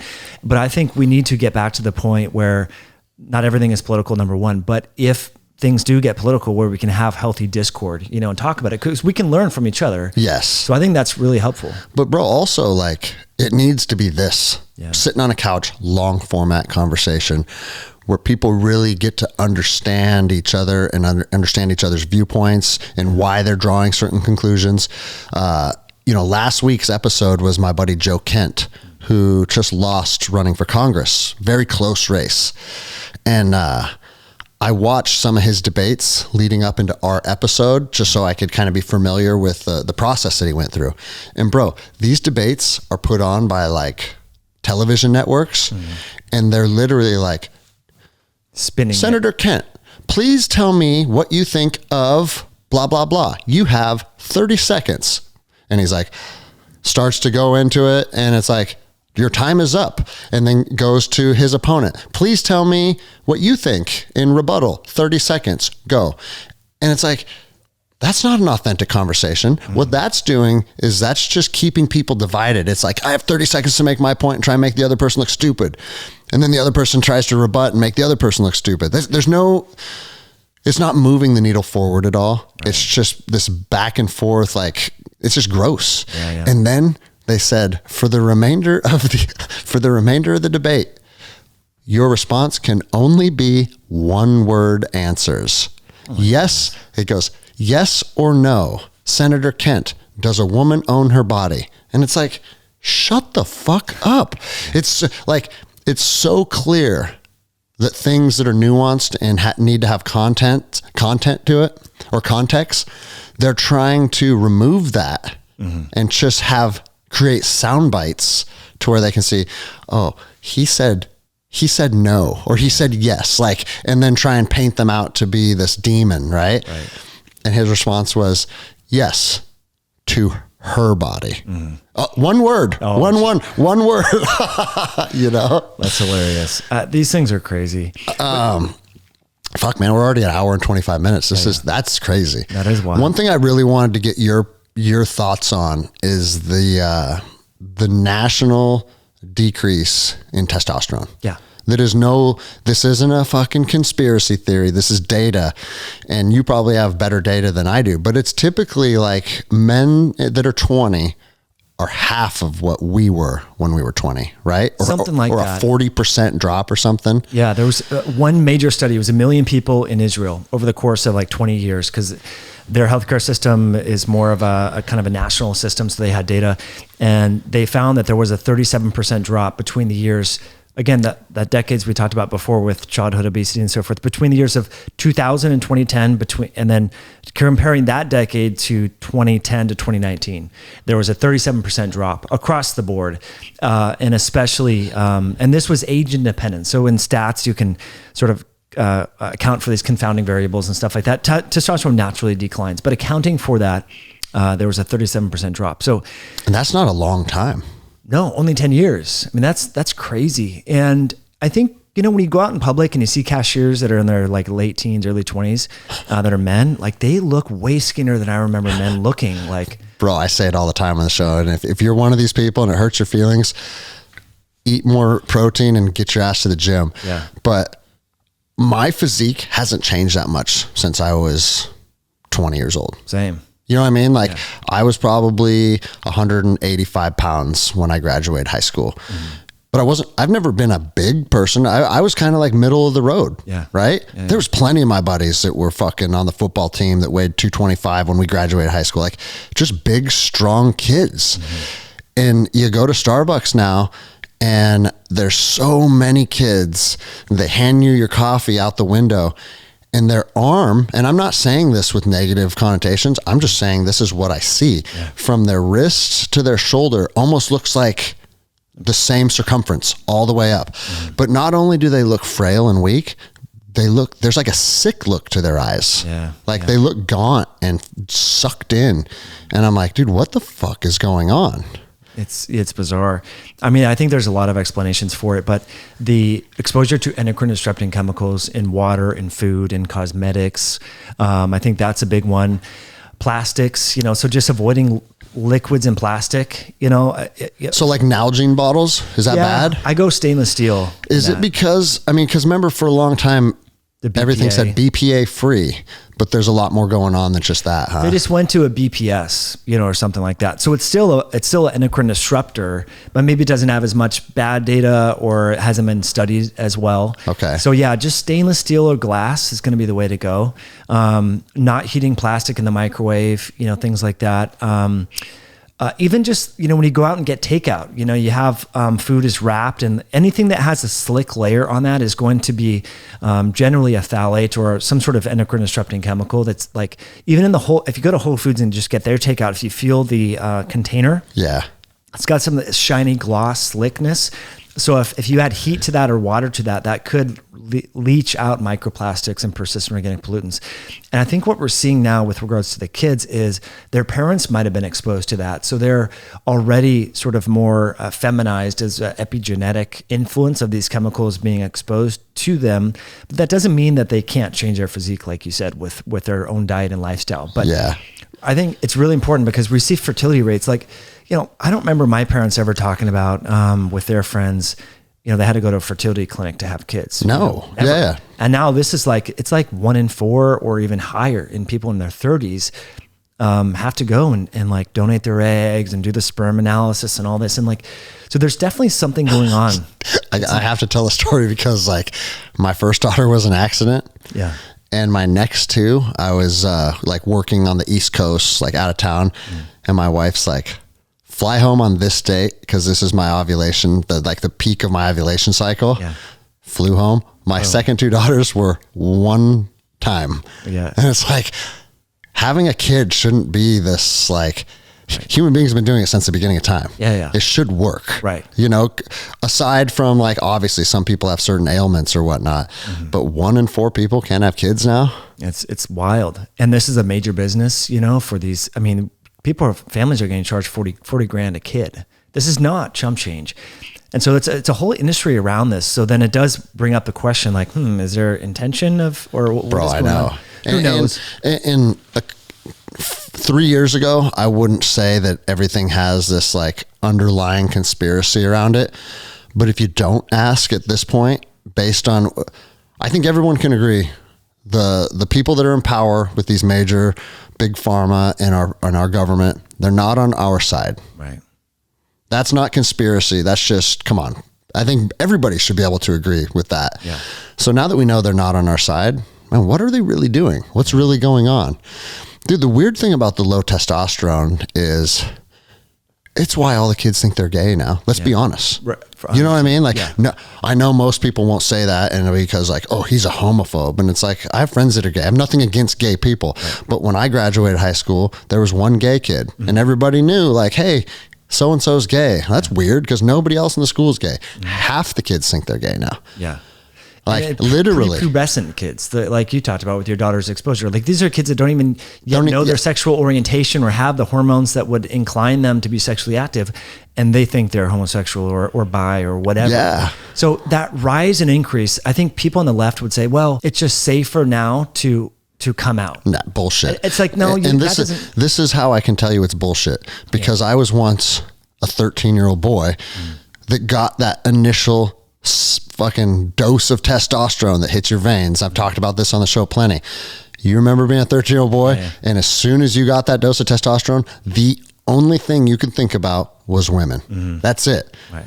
And it's now been going on for 30 years now. But the truth is, it's like being like, it's not a choice. It's just as soon as that testosterone hits you, you're on the hunt for females. And that's just biology. Totally. And I think that maybe a lot of the youth are never getting that moment where it's like, fuck, I want a woman. Like that just hits you like a fucking punch to the face when your testosterone starts to hit. And if they're not getting that and they never have that crazy desire hit them as a young man, they think, well, okay, well, I never really felt anything. So what am I? Right. For me, it wasn't a choice. It's just, this is who I am. Yeah. You know? Yeah. How old are you again? Right now, I just turned 40. Okay. So we're about the same age then. Yeah. Because I've talked about like sneaking out of the house and stuff like to go make out. Yeah, oh dude, there's a girl that, and we didn't have phones or pagers, so I'd like pass you a note on the bus and be like, dude, meet me at the end of my driveway at midnight. And it's like, yes, a girl. And I remember thinking as a little boy, like, I'm gonna finally get laid, and it never happened. Right. But just the thought of maybe it could happen was like, almost putting your brain in like a state of psychosis. Yeah.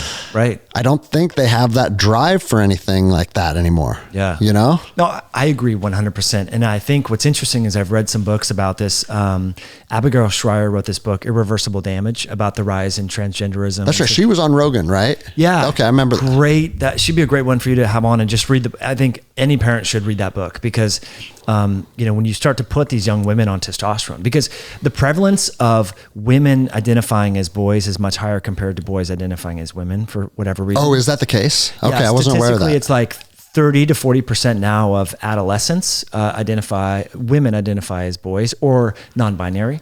And so a lot of them, 30% of women. It's insane. Even locally here in King County, I think it's closer to 50. I have some friends who have children that are in high school, and they say it's like literally 1 in 2 is non-binary. Oh my God, dude! So and that's not just hormonal; that's propaganda too. It's everything. Yeah, right? All of it put together. But I think but going back to the biology of it, I think there is something in the environment that is causing this shift. Yeah, could it be psychosocial stuff? Sure, and that's a part of it. But I think biologically, eating just soy protein, endocrine disrupting chemicals, feminizing, never training, the obesity. So we know fat cells will aromatize testosterone to estrogen. Yep. So having excess adiposity at an early age, all these factors come into play. And I think we're seeing this really culminate.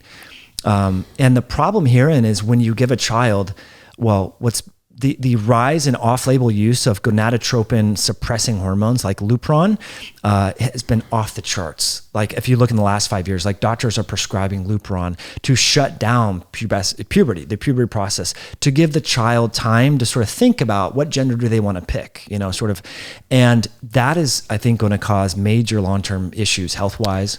I just did a podcast with someone, I don't remember who it was, but they told me that doing this to prepubescent females changes how the nerves grow in like the vagina and the clitoris, and it disallows them to ever have orgasms. Like, think about that, man. Yeah. You're going to destroy like someone's sexuality, which is a huge part of life for most people. Right. And you're going to deprive them of that. And especially like, dude, she's 9. Right. Come on. And I don't think there's one person on the right or the left that gives a fuck if a 20-year-old person says, you know what, this is what I'm going to do to my body. Yeah. Like, go cut your dick off. Go, like, literally do whatever. Go marry your cat. Like, no, I don't think anybody really cares. No. But when you bring the children into it, well, fuck, now we have a fucking problem, dude. Yeah. Another thing that I think is probably a leading contributing factor to all this is like, every single high school kid at some point going through puberty, going through different social circles, like feels like they don't belong from time to time. Yeah. Some kids figure it out. And then some kids like identify as, okay, I fit in with the jocks. I fit in with the skaters. Oh, my crowd is the stoners. And you know how like there's all these other cliques. Yep. And through high school, there was all these different cliques, but then there was always the clique of people that didn't fit in with anybody else. Mm-hmm. And like in my generation, they were goth, right? The kids that didn't seem to fit in with anybody else would put white makeup all over their face and wear all black. Yeah. Okay, whatever. Right. You know what I mean? Like it's part of going through these different identities to try and find yourself. And I would venture to guess that most of those people probably found themselves at some point. Now, and that's a very normal phase. And I would say literally every single one of us went through it to some degree. Who are my people? Who do I feel most comfortable with? What type of people do I like to share my most time with? And you have to kind of navigate through that to figure out the answers to those questions. Now, if a kid feels like they don't belong, well, that's because I'm in the wrong body. Yeah. And it's like, fuck, man. I wish just one person would be like, just so you know, the sense of not belonging, almost every human being in the world goes through that. Mm-hmm. And it's not just as kids. There's plenty of people that have that same like feeling, and not understanding of who you are carries on for a long time. But guess what? Eventually you're going to figure out who you are and what lifestyle suits you best. And now it's like, you don't feel comfortable with who you are. That's because inside you think you're a boy. Right. But you're really a woman. And if you say that to a 10-year-old, man, they're like, fuck yeah, that's the answer. Yeah. Dude, that's in that moment, they feel a sense of, oh, fuck yes, I figured this out. Right. This makes sense to me. You solved my problem. And dude, nothing could be further from the truth. No. Because what is the percentage, do you know, of detransitioning? I think it's quite high. It's quite high. And then there's a lot of regret. But at that point, yeah, you cut a your boobs off. 14-year-old girl's boobs off, and 10 years later she realized, or probably 3 years later, she realized she made a mistake. Now what? Yeah. Now your life is completely different. I mean, I guess you could, get breast milk from someone else. I mean, maybe the ducks it's just screwed up. But I think the bigger thing that we're getting at here, just to take a small tangent, is we're just over medicalizing everything and minimizing any feelings of discomfort. So the same thing happens with depression. Mm-hmm. For a lot of people, depression is a sign that your life is not going like how you expected it to be. And that means you need to change some things in your environment, which is actually healthy, right? That's what caused you to pivot careers. That's what caused me that feeling of uncomfortable when I was a sales rep. Like, hey, I could do this on my own. That's what caused me to then create a podcast or whatnot, right? And so I think the want to mask everything so that you always feel perfect all the time is part of what's wrong with our society and why we're so sick. And especially now with this, being sort of through osmosis dripped into kids with transgenderism and giving kids Adderall. Oh, you have a hard time focusing? Here's Adderall. Oh, you don't feel good? Here's Tylenol, whatever.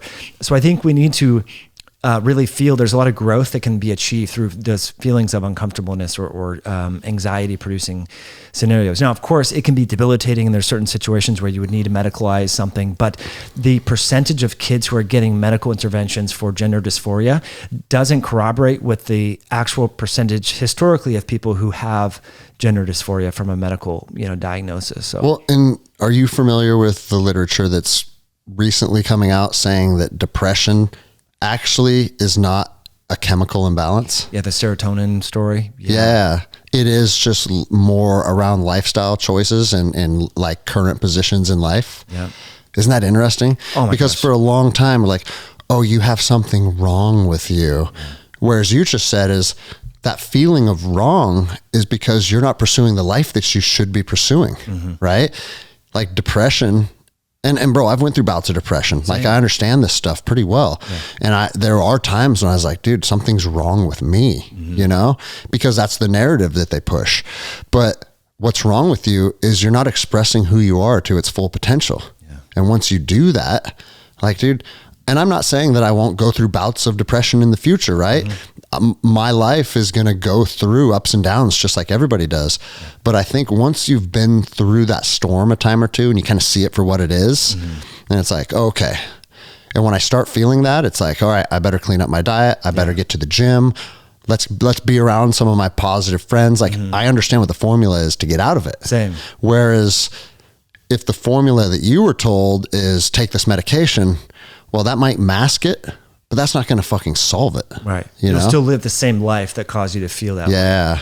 No, it's very interesting. And I think it is healthy. Like I remember being depressed and yeah, sometimes it comes and goes periodically, but like you said, the formula, you know what to do. And those are tools, those are lessons, that's part of life, And bro, we're not supposed to be fucking happy all the time. Yeah. Like you can't have hot without cold. Right. Life is peaks and valleys. And I tell my kids, I'm like, the only alternative to peaks and valleys is neutrality. Is that where you want to live? Yeah, boring, right? Yeah. Like, except that in order to have those days where you feel like you're on top of the fucking world, there has to be equal and opposite reaction. And on some days you're going to kind of be down in the dumps. Right. Welcome to being a human being. Yeah. There's nothing wrong with you. Right.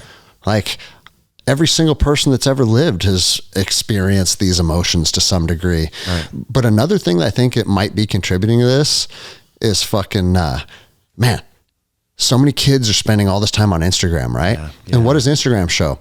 Dude, there are days, if I've fucking dieted a bunch and I feel fucking ripped and I take a shirtless selfie, dude, I look like a fucking cover model of some magazine. Yeah. But on the days I wake up and I feel fat, I'm not posting that picture. Right? So I'm just as guilty of it as anybody.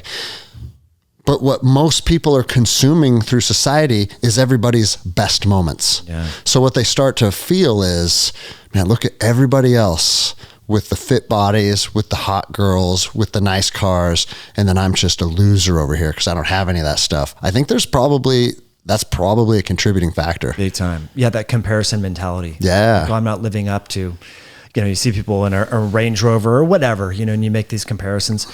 I agree. I mean, in fact, there was something on CNN. A doctor was talking about how social media for kids should be banned under 13. I thought that was kind of interesting. I think they're banning it for children in China, right? Is that where?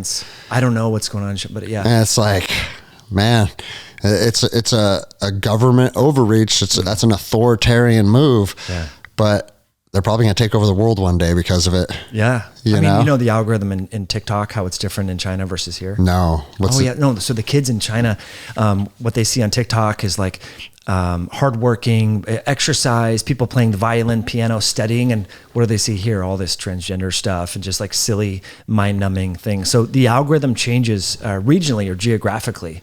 So I think that's quite interesting how the information that we're exposed to here is completely different, at least in TikTok. What people are. That's the main one for the kids, right? Yeah. They love that. That's crazy. And bro, like I watched Vladimir Putin's speech a couple months ago, and he was speaking to an auditorium full of people, and everything he was saying was like making perfect sense.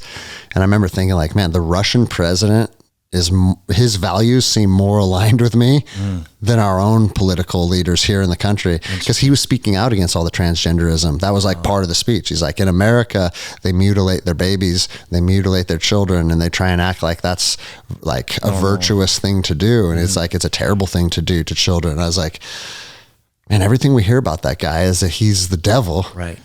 And when you listen to him, it's making perfect sense, right? Yeah. It's bizarre, dude. Mind bending. So you're like, well, wait, maybe there's more to this that I don't understand. Bro, it's like everything's propaganda, you know? And then it makes you just want to turn off everything. Yeah. And you know what I'm saying? Go in the woods. And like worry about what's right in front of you. Yeah.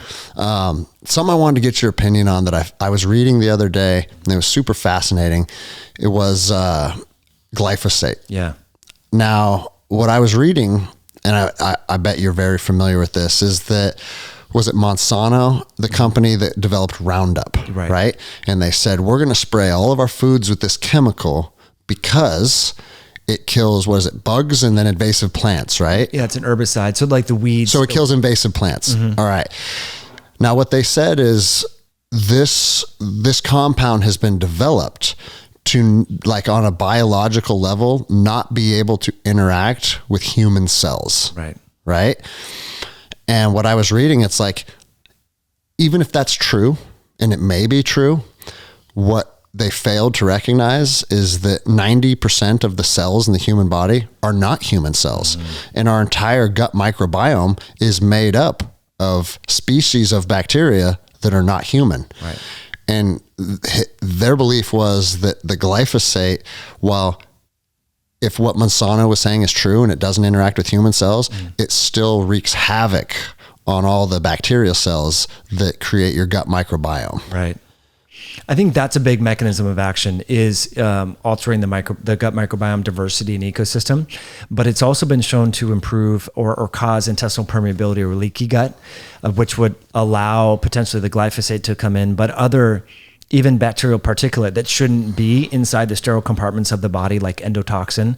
So for example, we have gram-negative and gram-positive bacteria, different subtypes of bacteria, and gram-negative bacteria has on its cell surface this protein called lipopolysaccharide or endotoxin that is very pro-inflammatory. So when you get sepsis, like if you get a puncture wound to the gut, you go into septic shock, and usually people die unless you go to the ER.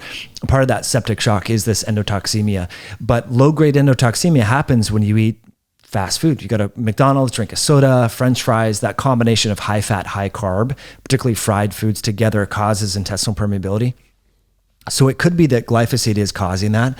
It's been shown to damage some of the epithelial cells in the gut, and cause leakage of stuff. Your gut, it's in your body, but it's really outside. Vomit and poop is not floating around your blood because it would harm you, right? Yeah, it's contained within a system. Yeah. So it's really outside your body, even though it's in the tube is inside.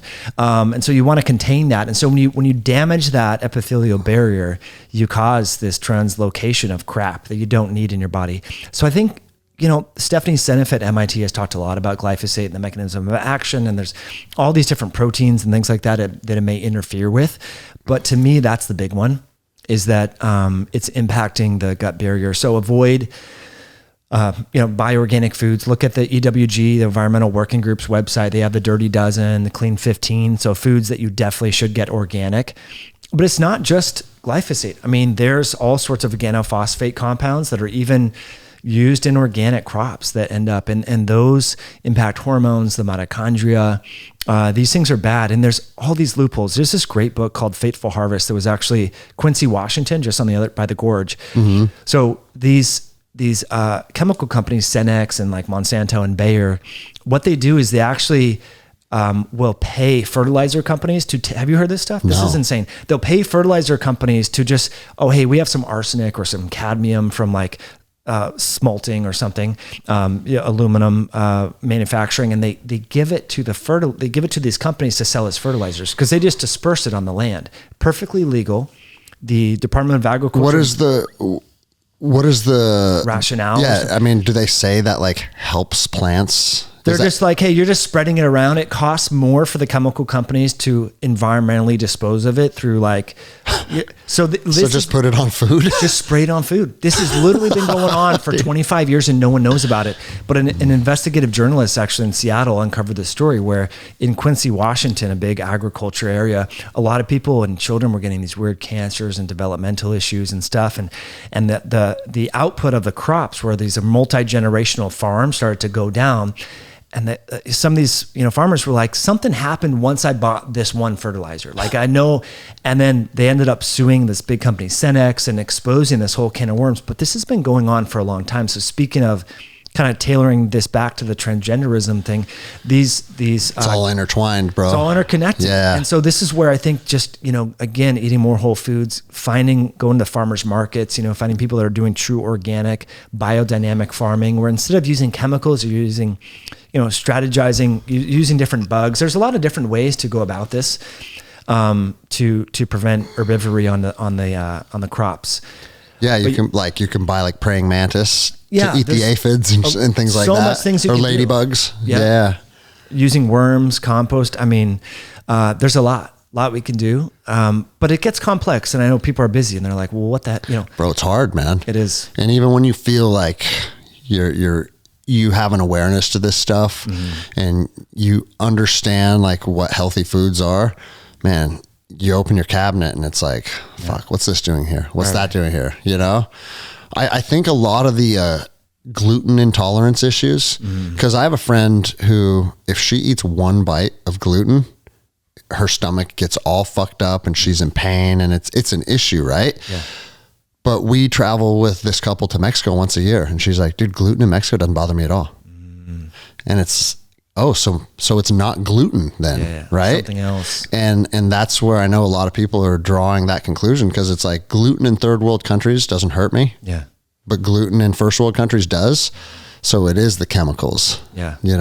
I've heard that story for 20 years from different people. They go to Europe, they have the bread in Italy or France, no big deal. Yeah. They have it here and they'll get acne or whatever else, Yeah. Psoriasis will, Yeah. So people just need to read up on that. It may sound conspiratorial just to talk about these things and all that. It's just the world that we live in. There's a lot of chemicals being sprayed that we're exposed to. So we just got to be aware of it, and minimize exposure, go in the sauna, detox. The good thing about sweating, whether it's through exercise, hot yoga, saunas, we're getting rid of this shit, which is nice. So fuck, man, we're coming up on 2 hours. This is awesome. And I like to wrap them up around 2 hours. That's kind of, I found that to be kind of the sweet spot. But the one thing that I did want to touch on before we wrap this up, And the answer will probably be all the stuff that we already talked about. Yeah. But I listened to one of your episodes on, what's the title of your podcast again? High Intensity Health, where you had a guest on that was an expert on dementia. Mm-hmm. And my father died of dementia. And it was an 8-year process of watching him go from the strongest man I know to just a shell of his former self. Yeah. And that podcast was kind of encouraging, because it's like, you know, people used to just think dementia is just part of aging. Yeah. And one day your brain's just going to start to rot, and that's part of being a human being. But it sounds like, from listening to that podcast and other podcasts, that more likely than not is that dementia is just a compounding effect of lifestyle choices. Yeah. And what he was saying is, it's like, it looks like it's hopeful to even start reversing it. Yeah. And the fact that it's more of a metabolic disease than sort of a brain disease. But like you talked about, the brain is connected to the body. It's not independent of that. And what seems to happen, and there's just different subtypes of dementia and Alzheimer's, and I'm certainly not an expert of this, but I will say that the larger trend in literature is showing that as you become more insulin sensitive, as I mentioned, starting out with that NHANES study, only about 3% of American men are actually insulin sensitive, which is, so you can see why we're seeing the prevalence of these diseases increase. But the insulin resistance is causing the brain cells to suffer energetically. They're not getting the fuel they need, so they might atrophy or die, or create these compensatory mechanisms and increased tau protein in this, which is linked with Alzheimer's. So the bottom line is, we need to stay metabolically healthy and doing things, walking after meals, circadian rhythm optimization. So striving to go to bed and wake up at the same time every day. Like we talked about in the sauna, the importance of getting morning sun exposure right in your eye. Mm-hmm. Just making it a habit. Get outside, do some breath work, go for a quick walk as early as you can, or as soon after waking as you can. That sunlight really helps to kind of restart this very important integrated system called the circadian clock system. Dude, the circadian rhythm, even as recently as like 10 years ago, was looked at as like new age bullshit. Right. You know? Like, how could this really work? Like, come on. Like, you don't have some internal clock. Right. But like, now they're proving, like, dude, shift, or people that work night shift, it's like a death sentence, dude. It's really bad. Yeah. Because a lot of the tumor suppressor genes and DNA repair proteins, P53 and these different things, they are influenced heavily by the circadian clock system. And so when you screw that up, then you do create a window of opportunity for cancer or neoplastic cells to grow. So and also heart disease as well. Most fatal heart attacks occur first thing in the morning. A lot of people don't know that. Have you heard, I just read something, and I think it was on Instagram, so it has to be factual. Yeah, of course. But I forget how daylight, spring ahead, fall behind. So you have that shift in time, mm-hmm. where people that are used to getting, say, 8 hours of sleep, they get 7 mm-hmm. today. Or people that are used to getting 8 hours of sleep, they got 9 today, right? There is a huge spike in heart attacks on the day that everybody across the country is diminished 1 hour of sleep. Right.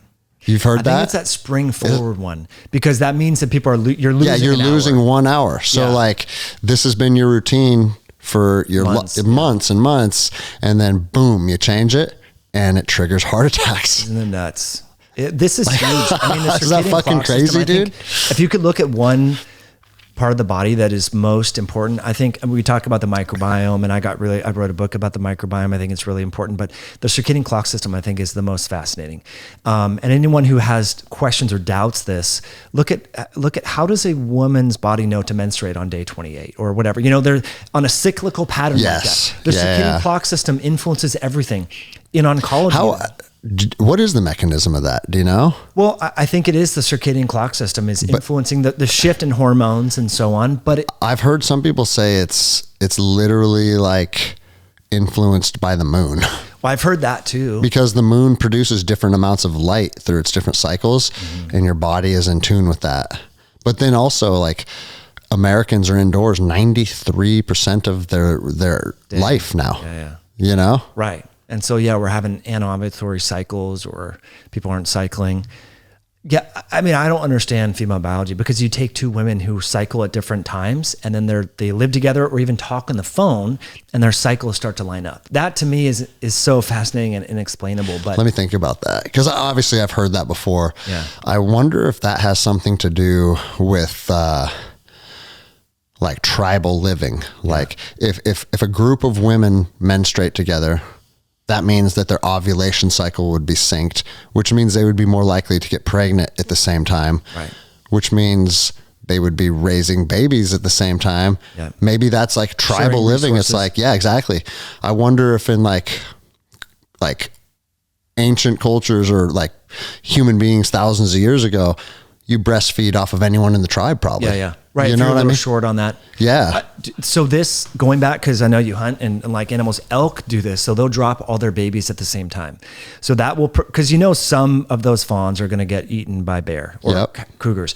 But you've heard the Russian analogy. You chase 10 rabbits, you get none. You chase one, you get one. Kind of thing. So if a bear, for example, is chasing all these, little baby elk, it's probably going to not get many or a small amount. Whereas if they were staggered, they just pick one off at a time.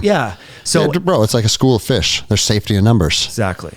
So I think there is, like you said, from a teleologic or natural selection point of view, there's I'm going to Google teleologic. Like it just making sense from an evolutionary perspective. Okay. So it makes sense on the survivability that women, if their cycles match, that there would be a selective advantage when it comes to child rearing and all that. So it's fascinating. I love this stuff, man. It's so interesting. But yeah, the circadian rhythm. The one thing I do want to mention, circadian biology is fascinating, and with that, again, we talked about dementia, preventing that. Walking at night is particularly after meals. So from a circadian rhythm perspective, your insulin resistance increases throughout the day. So taking an evening walk could be the most single important thing people do, especially after just right before you go to bed. Yeah. Or 30 minutes after you eat your largest meal, just do a 10-15 minute walk. It dumps your glucose like 20% or 30%. Is eating a large meal right before bed probably the worst thing you can do? It's not good. Because I'll tell you, my PM class ends at 7:30 and then I clean the gym and people always want to hang out. And because I like developing culture at my gym, I like people hanging out. Yeah. So I'm usually locking the doors at like 8:30. Yeah. I get home, I shower, it's 9, then I eat dinner and I go to sleep. Yeah. And I know I should probably eat before practice. I would bring some food. I mean, because you're probably eating by yourself anyway, right? Yep. Yeah. No, the kids. You're not eating with the family anyway. No. So I would just, That's one thing that we talk about is like our family doesn't do family dinners because that's when dad's working. Yeah. But the other side of it is I work less hours than 99% of dads on planet Earth. So I have a lot of time with my kids. Yeah. So I've never looked at that as a bad thing. Right. But yeah, eating at fucking 9:30, 10 o'clock at night and then going to sleep. Probably not. Well, just from digestion point, it's not good. And it might impact sleep quality too. There are certain studies that have looked at, you want to have your last meal 6 hours before the midpoint of sleep. And what that really means is like, you want to have your last meal 3 hours before you go to bed. But you can do the math at the midpoint. So if you go to bed at 10, wake up at 6, midpoint would be 2. So you'd want to have your last meal like around, 7 or 8 kind of thing. Okay. Dude, I think I'm going to try it. I'm going to mess around with that and see. Yeah. Cause like sleep has always been weird for me. I'll go through this ebb and flow where like I'll sleep good for a while and then I'll have bouts of insomnia. And I can tell you, I've talked about it here a lot. Mouth tape has helped me a lot. Yeah. But one thing that I find is, I'm sitting there, I'm laying in bed, me and Jenny are talking, and then I just fall asleep without the mouth tape on. Yeah. It happens often, right? I probably mouth tape maybe 40% of the time. Mm-hmm. And, but consistently when I mouth tape, I wake up feeling fucking awesome. Yeah. And then, if I don't, man, you just wake up with like that dry mouth because I'm a mouth breather by nature and I have to force myself. I tell you, I had to have like a big reconstructive surgery and shit. Yeah. And so my nose works now, right? But my brain still will revert back to mouth breathing. Yeah. So, and dude, that we'll do a whole nother podcast on that sometime. Oh, that's fascinating. Like James Nestor's book and Patrick McEwen's book, like the science that goes into breathing is so much deeper than most people ever think. Right. And you talk about taping your mouth, and I've had people laugh out loud. Yeah, thinking you're joking. Like, right? Like, are you fucking serious? Yeah. One of my buddy's wife, she literally started laughing. She goes, "What the fuck are you talking? Are you trying to fuck with my husband?" Like, right. no. Yeah. Like this is actually a helpful tool, you know? Yeah. Yeah. And I have some people, they're like, what if you suffocate? I'm like, I don't think you're going to suffocate. I've been mouth taping my daughter since she was like 3. Oh, really? And I put it on Instagram and all the Karens came out and just said, you're a hateful parent. I'm going to report you. And it's changed her facial development. And like she's now a nose breather and all that. Yeah. Cause that's a key window, you know, when you're young, cause it does influence bone and maxilla development and all that. Well, dude, our mandibles and like the alignment of our teeth, like all of this has went to shit from eating soft foods and becoming, then our sinuses collapse in on themselves and we become mouth breathers. Yeah. You know, it's like just the outline of the jaw that throughout fucking evolution has just diminished to the point where like some people are just neck. All the way to their mouth. Right. It's like a straight line, you know? You know, and they found like all the skulls from like archaeological dig sites from, was it over 10,000 years ago, have perfectly straight teeth. Wow. Like we destroyed our teeth by the like being able to mass produce foods and breads, and people aren't tearing off big chunks of meat from bones and stuff anymore. Right. They're just eating fucking white Lucky bread. Charms. Yeah. It's crazy, man. Well, fuck, dude. Tell people where to find you, your show, your podcast, your YouTube, and then we'll wrap this up. Yeah, sounds good. First of all, thanks for having me on. It was good to sauna with you in contrast. So yeah, my website is highintensityhealth.com. I do a lot of YouTube videos, 3 to 5 a week, depending upon the content or topical matter that's of interest to people. And yeah, the High Intensity Health YouTube channel is also, I pull out the audio and put it in iTunes as well. So. Okay. Awesome, man. Yeah. And I recommend it to people. Like, you were a breath of fresh air for me during the pandemic. And I don't remember exactly how we connected, but I remember seeing your content, and you were a guy putting out the truth. It's not agenda driven. In a time where most people that had your background or your expertise were very intimidated to put out the truth. Right. And like, that's what's made you who you are. And I think people are seeking that, and they're going to continue to seek it more and more, because as we know, like, narratives get pushed, and people that step outside of that, man, it's what people need right now. So I appreciate you, man. For sure. Thank you. All right. Thank you.